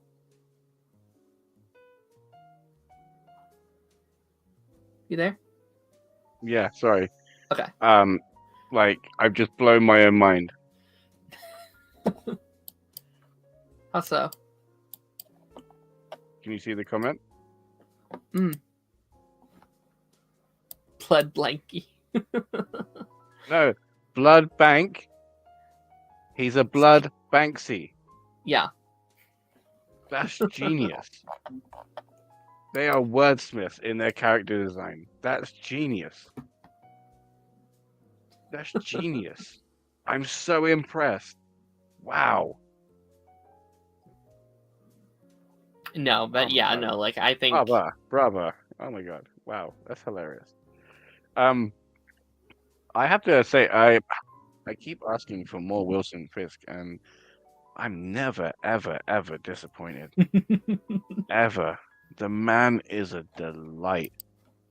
He is a genuine delight. To sit here and watch a man who is an incredibly intelligent man, but I can assume just talks with his fists. Have to sit there and keep playing with his ring instead, and kind of like nervously twitch his hands so they don't like just ball up into fists. And have to navigate not even like polite society because everybody in that room basically openly threatened him and just said, "You ain't worth shit, bitch." Like this is the Mean Girls table, you know. And but him have to like dance the political dance is very interesting, especially for somebody of his stature. He's very nimble at it. I agree. Yeah, no, like it's fun. It's fun seeing him on the outside trying to sneak his way back in. Someone who's been out of the game, but still holds this presence within the community, but doesn't quite know how to use it quite yet, which I think is great. And I like, oh man, like the whole, like I kind of feel like we have to jump to the end because like the ending stuff is like we just have to talk about it. But like the parallels between the like continuous parallels between Matt and Kingpin, and they're both slowly finding themselves getting back into their old habits. Them slowly, like him letting what's the guy's name? Austin? That's not it. Adam? Adam. Yeah, like giving him the hatchet and being like, I believe in fair competition. I believe that you should be able to fight for your right to get free. Knowing that he's going to kick his ass, right? Knowing that he's going to not get free. He stands no chance. He hasn't eaten in days. You know, he's weak. This is only getting bigger and bigger. But it's like, no, I will give you that opportunity. And the back and forth between Matt's fight with Muse and his fight with Adam and how they parallel each other's characters. I think it was fantastic. I think it was insane. I think what's his girlfriend's name? The therapist. Heather? Is that it? Heather. Is that it? I think she like, as much as everybody's expecting Fisk to be the reason that the curtain or the veil gets lifted, I think she's just gonna keep pushing and pushing, and then she's gonna see some shit she's not supposed to, or find something out, and then that's gonna be something that causes an issue. And then we have that anger, that whole Robert De Niro gang therapist movie, you know. Analyze that, you know. That was great. That's hilarious. So yeah, it has a real issue that it could just be very formulaic, so it needs to be very careful. The conversation that she brought up about the duality of masks and the very nature of them is fascinating, and I hope they do explore that more deeply. And the question that she asked Matt was very profound, and I'm very interested in your insight. That is very interesting. That's a very like Clark Kent, Lois Lane like scenario, and it's like, hey, can you get your like Daredevil buddy to sit down for an interview? And it's like, well, I don't know. And then her running Frank Castle is crazy. Just like, I don't think she really knows what Frank is capable of in this world. Like, he will definitely not be sitting down for an interview on like Variety or whatever. You know, that's not happening. But no, like I think go ahead. I meant about what do the use of masks mean, right? So does it strip like all identity away so you can reveal your true purpose and intent, or does it strip everything away to your base element and you basically act like an animal? Sure. How do you feel like the mask works for people? Because they said it's like a mixture of both, but that mixture of both could also be that one, it depends on a person per person basis, or it could mean that it just depends on the person on the day. Do you mean? Yeah. Like, I don't know. It could be both in many ways. What do you think? I think it's interesting because masks are a rather new thing for the MCU, right? Like, most of the MCU characters, heroes we followed, don't have secret identities, right? Iron Man, Captain America, Thor, you know, all these characters, they've been open. And now we're getting characters like Spider-Man, like Daredevil, like Punisher, like Swordsmaster, which we'll talk about in a second, like Miss Marvel. You know, these characters have identities. And I think as this world is getting bigger, as the pool of heroes are becoming larger, I really like that they're facing that idea head on. And I'd say there's definitely a quality to that. Like, I think Matt in the past has used this Daredevil mask, this Daredevil mantle to hide how he's feeling, to hide to bury down not only how he's feeling, but avoiding things he needs to touch on. Like we kind of talked about this. I know you haven't seen the OD show, but like season 3 is literally him being like, Matt Murdock is dead. I am only Daredevil now because that's what the world needs me to be. And that's not healthy. You know, that's not a healthy mentality to go through life with. And I think having someone from a very unbiased opinion in that life is interesting. Have someone being like, I don't know if masks are ethical, not knowing that Matt Murdock literally goes out every night with a mask on, you know? Like, that's fascinating. I really like that for him. And that's the kind of stuff I was wanting more of, because I said last week, I don't know if I love Heather yet because they hadn't given me enough, but I think having something like that to balance the struggles that Matt's going into is very, very smart. I think that's very sick. I hope it's a thing they keep bringing up going into this season, going into next season as well. How about you? How do you feel with it? I do think it depends on the person, on like the day. Do you know what I mean? Because sure. People are incredibly complex, and I think giving somebody a mask, I think initially strips away all identity and lets their real intent show, right? And then I think after that's exhausted or in a different situation, it can go to the other way.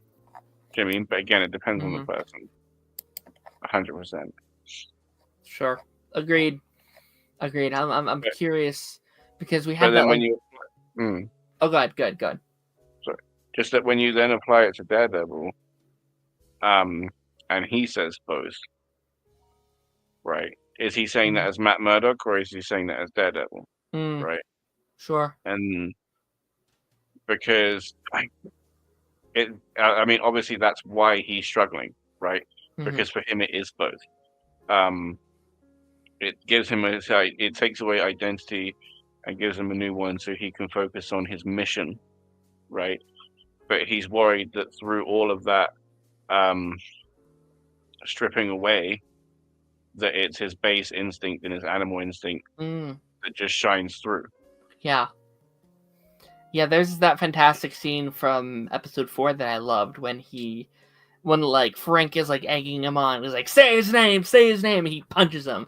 And like in that scene, you physically see the devil come out and him be like, I'm sorry, I'm so sorry. But like it is a part of him, and I think it's like for Matt, it does feel like this almost dual personality thing that goes with him, where it's like there is a separation between Matt Murdock and the devil, but you see that underline where they cross paths in a very interesting way. What did you think of like we kind of danced around it, but like the huge Daredevil Muse fight scene just as a whole? Because I was shocked Muse could fight like that, to be honest. Like, I don't know what I was expecting, but yeah, same. But like when you think about it, he kind of had to. I agree. He kind of had to fight like that to remain a threat in the fight. Otherwise, it would have been finished then and there. The threat had to keep going.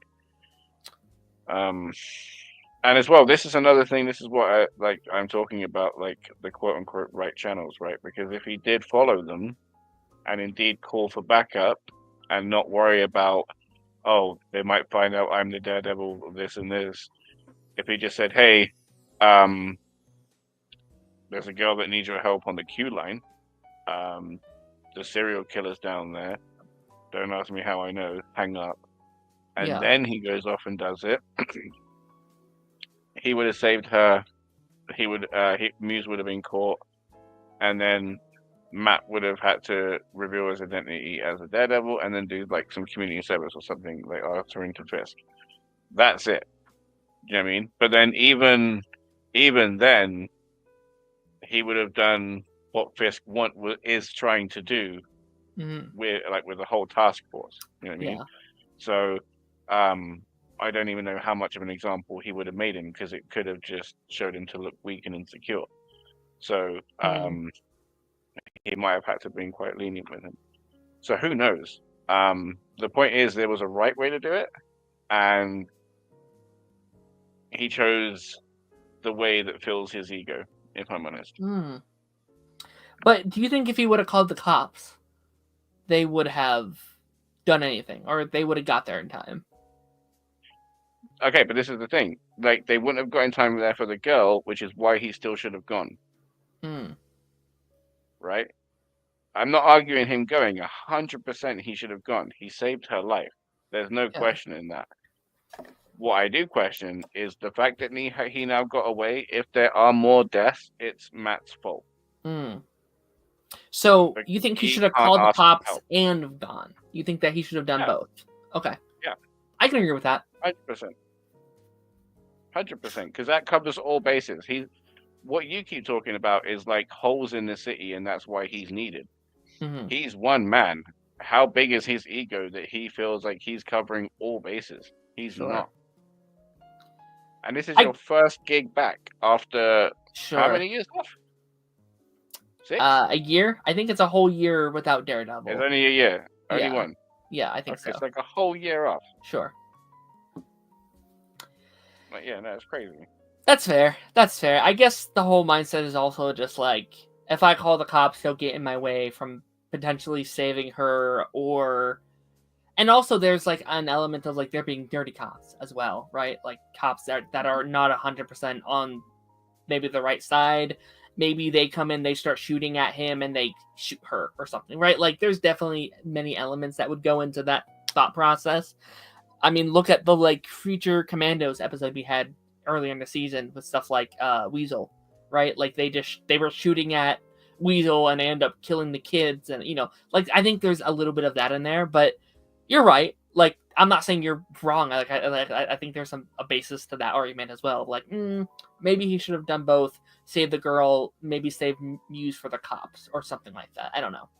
Or have maybe he can take Muse out of the situation, have the cops go down, save them. That's fair. That's interesting too, because like the original show, he had like a cop friend, right? He had a friend with like in the Force that he would go, kind of like a Quentin Lance kind of thing, where like Arrow would go to Quentin Lance and be like, "Hey, go here, help me with this," kind of thing. He doesn't seem to have that anymore. So I don't know what happened to him, but like we haven't seen him in the show yet, so that'll be interesting. Okay, can you come back? I hope so. He's like a huge element of that original show. I think he's a very good character, but like. Maybe he just like retired from the Force. Maybe he died. Like, there's a lot of things you can say where he went or whatever. Also, he's in a different city now, right? We're not in Hell's Kitchen anymore. So maybe that's the thing. It's like different city, different Force, whatever. But the cop what's that? Or Matt? The cop what's that? Or Matt? The cop. I mean, Matt. Matt's in a different city, right? Because he's not in Hell's Kitchen anymore, right? Didn't he move cities? Well, borough. Gotcha. I was saying it threw me up with city. I was like, he cut like a whole city. Where's he gone? But I was like, there's still in New York, right? Like, right. Yeah. Okay. Cool. Yeah. He has moved to a fancier part of town. Yeah. Yes. I'm sorry. That's what I meant. I'm sorry. The whole task force thing, I think, is also pretty interesting because I think there's a lot of potential with that. Like, I know we've heard the rumors of maybe like season 2 Defenders and Task Force against them, whatever. That's just like speculation people have had of like, oh, maybe like the Task Force will lead to Defenders coming back up and stuff like that. But the thing I have really thought about this week is like Spider-Man 4. We might talk about that in a second. I don't know what's about to come out or whatever, but I think no matter what, if Matt's not in Daredevil or in Spider-Man 4, if Kingpin's not in Daredevil 4, I hope his effects are at least there, right? Because what we're doing right now should affect Spider-Man, right? This is a New York task force against vigilantes. And I think it'll be really fun come Spider-Man 4 if that's one of his challenges in the movie of him on his own, without any friends, having to navigate a city that is now after him. That's an interesting idea. That's something I think would be really fun to dive into. 100%. But we all know, like, apparently how Sony's going to be doing. So Yeah. I hope. I hope they let them do something. like Tom Holland and Vincent D'Onofrio would be great together. Be fantastic. Because he's a charismatic villain. Like, I genuinely care about him as a character. Like, I care about what's happening with his marriage. I genuinely hope that he pulls it together over the other mob guys. Do you mean the fact that that guy gave him that disrespect in his office? Just for what? Just because he's mayor? You think he can't just rip your head clean off of your damn shoulders? Are you crazy? Yeah. That's no. great. I need that guy to pay. Do you think that 6 is the best episode of the show so far?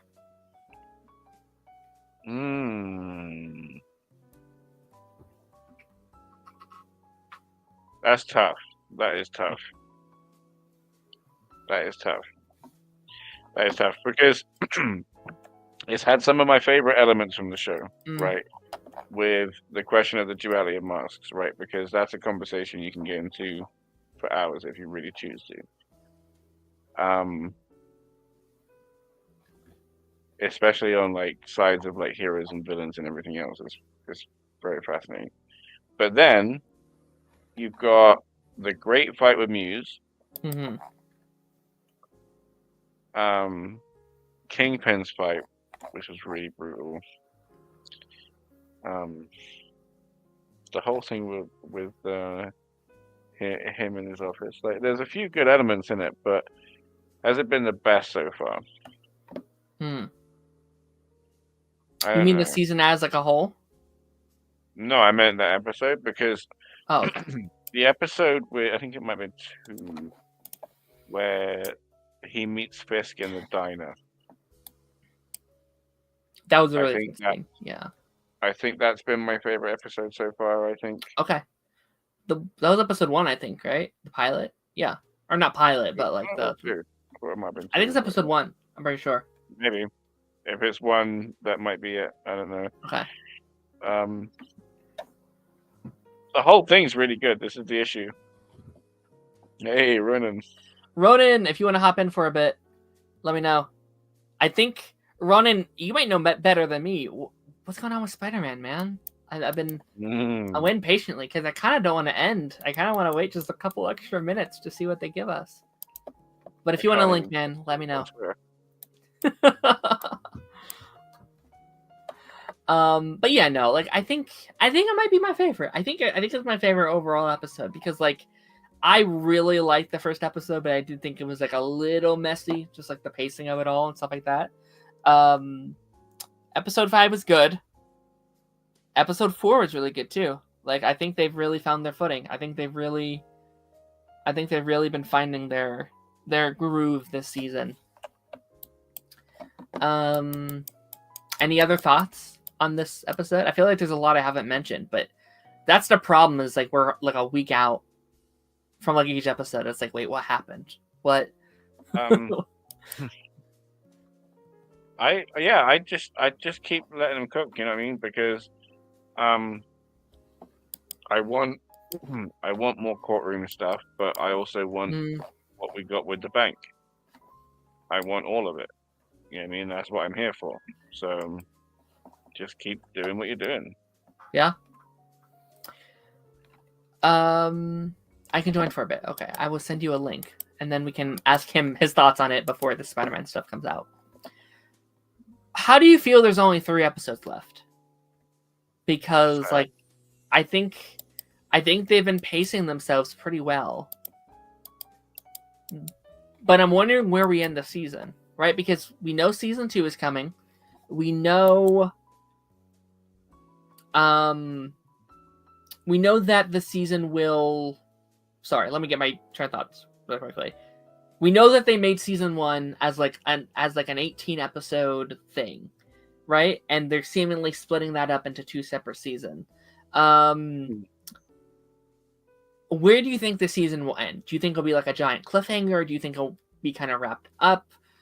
We know episodes, 8 and 9 were all new footage, all new stuff that they filmed wasn't part of the OG stuff. So where do you think the season will end up?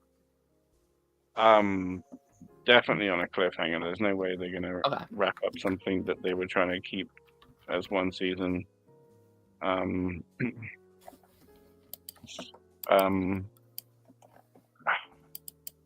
don't know, right? Because, like, I think the kind of fork in the microwave is going to be the therapy sessions, Mm-hmm.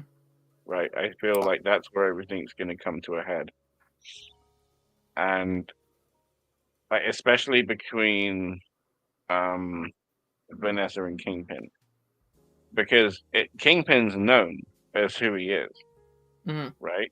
Like it's not like a secret identity; it's out on public walls, you know.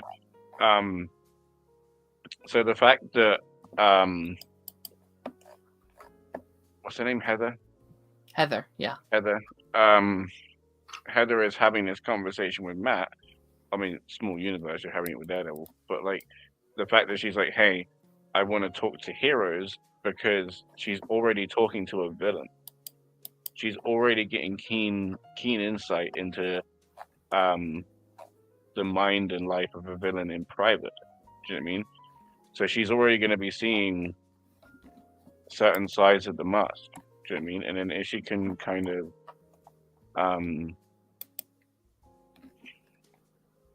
conclude the sessions with Vanessa and Kingpin, she might even ask him for solo therapy sessions. Do you know what I mean? So she could like further explore that. And then Frank would be a great gray area, like middle piece to that argument of somebody that wears no masks but all the masks. You know what I mean? At the same time. Sure. Ronan, we're talking about where we think this season of Daredevil is going to lead, where we think it might end with this seemingly having been an 18 episode story. Have any theories? Have any thoughts where you want to see it?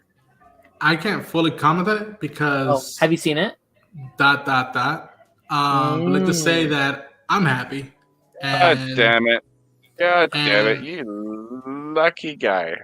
I know, and it's not an ego thing. I'm just, it's part of it's work. But just say that, like, with stuff they've hinted already from the beginning with law enforcement, I'm happy. That's all I'll say. Interesting. But I've been loving it. I episode 5, the Yusuf Khan bank with the Irish St. Patrick's Day episode. That's my favorite episode thus far. Maybe. Oh wow. With the exception of episode 3 with Hector Ayala Court. But yeah, I've been very much digging it. Sure. We're kind of like stalling here just a little bit, Ronan, because something's happening with Spider-Man. It seems like that's why I'm only gonna be able to hear for a few minutes because I'm like, if something happens, I gotta get my Premiere Pro ready, set up one up. But like, I think right now, I have friends at CinemaCon, and right now I just heard someone tweet my Anaconda. So right now, Sony's probably showing Anaconda stuff, and they're probably from the time that the panel started till the end, it's gonna be the last thing they're gonna show. That's my guess. You're right. Yeah, we might have to kind of end the stream, and then I don't know. I don't think we're getting any kind of trailers or anything, right? Like it's nothing like that. I think it's. They've been working on that damn noir series for a while, and Spider-Verse has been in the works since the second one came out. So it's like, I mean, if Sony really wants to make a presence with this weekend of like, well, we more or less might get something for Superman, or we more or less might get something from the Marvel stuff, Disney. So I'm like, if Sony wants to make a statement, sure, show something. Not about noir. Beyond. Same, man. I love that guy. Yeah, I love the guy. Oh my god! On Shattered Dimensions, he was far easily my favorite character to play. I loved him, man. He was so cool. Yeah, you're right, Ronan. Like noir trailers possible, I think. I Granted, it's TV though, but I don't know. I would like a Spider-Verse date. It'd be really nice to know when that's coming out. I don't know about date, just because those things shift all the damn time. Sure. Because me and Darth were talking, like, I don't think it's next year, due to Spider-Man 4, right? And a lot of work get to do. So I'm thinking maybe like summer of 27. But then that's a combo of like, do you want to follow Secret Wars with Across the Spider-Verse kind of thing? I mean, Beyond the Spider-Verse? I think they can. Okay. I think with animation, what those two movies have proven is that like they can go toe to toe with those movies. Yeah. Maybe not get the same PRs or marketing stuff that the Avengers attracts, but like quality wise, you got 2 Oscar nominated films behind almost 6 years post Endgame. So yeah. But then there's the question too of like, will they maybe be included in Secret Wars, right? Like if they want them involved, maybe Spider-Verse has to come out first. They have to be like, hey, this is when Secret Wars is. Got to get it out months before this movie or something. And then a Spider-Man 4 title would be cool as well. If they want to give us that. We'll see. TBD, I think. Like, CinemaCon is a wild thing because, like, I know there's somebody else who I thought was going to go there but wasn't, like Brandon Davis. And so I'm like, he's checking stuff out right now. And I'm like, it's very interesting to see how it starts because today's day 1. And, you know, besides just the eye candy blockbuster stuff, what else does Sony have to promote? Yeah, I think I know we're getting that Karate Kid trailer tomorrow, which I'm very excited for. Okay, all right. I'm very excited to see what they do there. Apparently, they just showcased scenes from Anaconda, that new Jack Black, Paul Rudd movie. Apparently, that's going to be an interesting one. I love those guys, but I have no interest right now as of yet for that movie. I don't know what it is, really. Have you seen the original? It's a remake. Yeah, I think it's a remake. I haven't seen the original, so. I have years ago. Okay. Yeah, I was out there for the original. Like it's cheesy. We're talking about popcorn TV. That's gonna be like popcorn cinema. Let's just switch your brain off and just enjoy it because those 2 guys, they're charismatic as hell, and they can have you giggling just constantly. You know. Sure. You get part of the group. They're just so charismatic. Sure. But yeah, like I don't think we're gonna wait the whole time. I think we're just going to see it online later. But any final thoughts on these episodes of Daredevil? Ronan, what was your thoughts on like the double drop? It was a little chaotic as someone who edits and puts out videos. Yeah. That was a little like, oh my gosh, it's like nails in my brain. But the fact that I had fun with those 2 episodes made it sustainable, I think, for me. Don't really care for Jack. But yeah, I had fun. I think, again, people are going to instantly, rank it and compare it to season 3 of the first 3 seasons of Daredevil of Netflix. But I always knew, even from when it was coming back, and it felt like the original series. I'm like, it can't fully be the same thing, because then that takes away from those first 3 seasons of Daredevil, in my opinion. Sure. That's a different era of television and where we were, and Marvel and big IP stuff in that time period. So I'm digging what they're doing thus far, and I'm just doing my best to like stay away from stuff from what they're shooting already because I'm already getting excited as a comic book fan. I'm like, ooh, I know what that is. But yeah, I've been enjoying the ride thus far, and kudos to Charlie and Vincent, who've been able to come back and like slip on these slippers and just go. I think in some aspects, not all aspects, go deeper with the character, like not wanting help, like saying you want to change, and that lure pulling you back in. Sure. I asked this to Darth earlier during the stream, or maybe I didn't. Maybe I just answered it. I don't know. I can ask you again, Darth. Like, do you guys think it needed to be a double episode drop? Because I think I would have watched this episode and I would have been perfectly happy. I would have been totally fine. I don't know. Go ahead, Darth. Sorry. I would have been fine. I was just giggling at Ronan. I would have been fine with a weekly drop as well because I loved episode 5. Yeah, I did too. It was just such easy watching. You know what I mean? Because you've had some like really tense moments and where everything's relying on like the subtle movements and acting in both Titans across a table. Do you know what I mean? So then to just switch your brain off and just watch him take out guys in colored ski masks, you know, was great. I think I agree with that. Yeah, I think as a whole, I don't know what the community would have felt because I remember hearing failure here's and this and whatnot. I'm like, but no, there's some instances that some of the great stories are just one-offs. They're not even a whole arc going on. Just like, all right, just a day at the office with Matt Murdock and just being like, I mean, to me, I was laughing my ass off of like the Irish guy of like, Murdoch, where did you come from? You know, before the Great Swim, and you know, he's like, I don't know, I was an orphan, and just that line, Jesus wept. I was laughing my ass off, and then to see Matt have a little bit of Irish and then come out, I was just like, and I'm not even Irish. I'm just like, oh, I'm happy that he got to express himself a little bit there, and yeah, I really dug that episode, and then with putting back the suit, Muse. It's weird because I've told you this already, Darren, that like I was picking up those issues when that character was coming out, and so you see shots from a show and you remember panels from a book, and it's like it's a fascinating experience seeing this played out. Yeah. How about also, you? 28 years later right now. Yeah, I just saw that. That's interesting. I wonder how that's gonna do via like box office and stuff like that.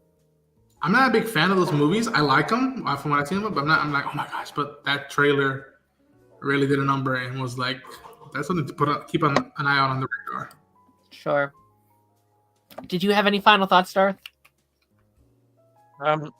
Just that I want to rewatch the episode 6 and have a deeper discussion into what the therapist was trying to get into this week. Absolutely. But yeah, with that, I think we're going to call it a day. I'll probably do some kind of upload tomorrow if we get any kind of huge. I don't think I'll do a stream, but maybe if we get like enough crazy stuff, maybe it'll be like, you know, screw it, let's do another Wednesday situation. But thank you, Darth and Ronan here at the end for joining me today.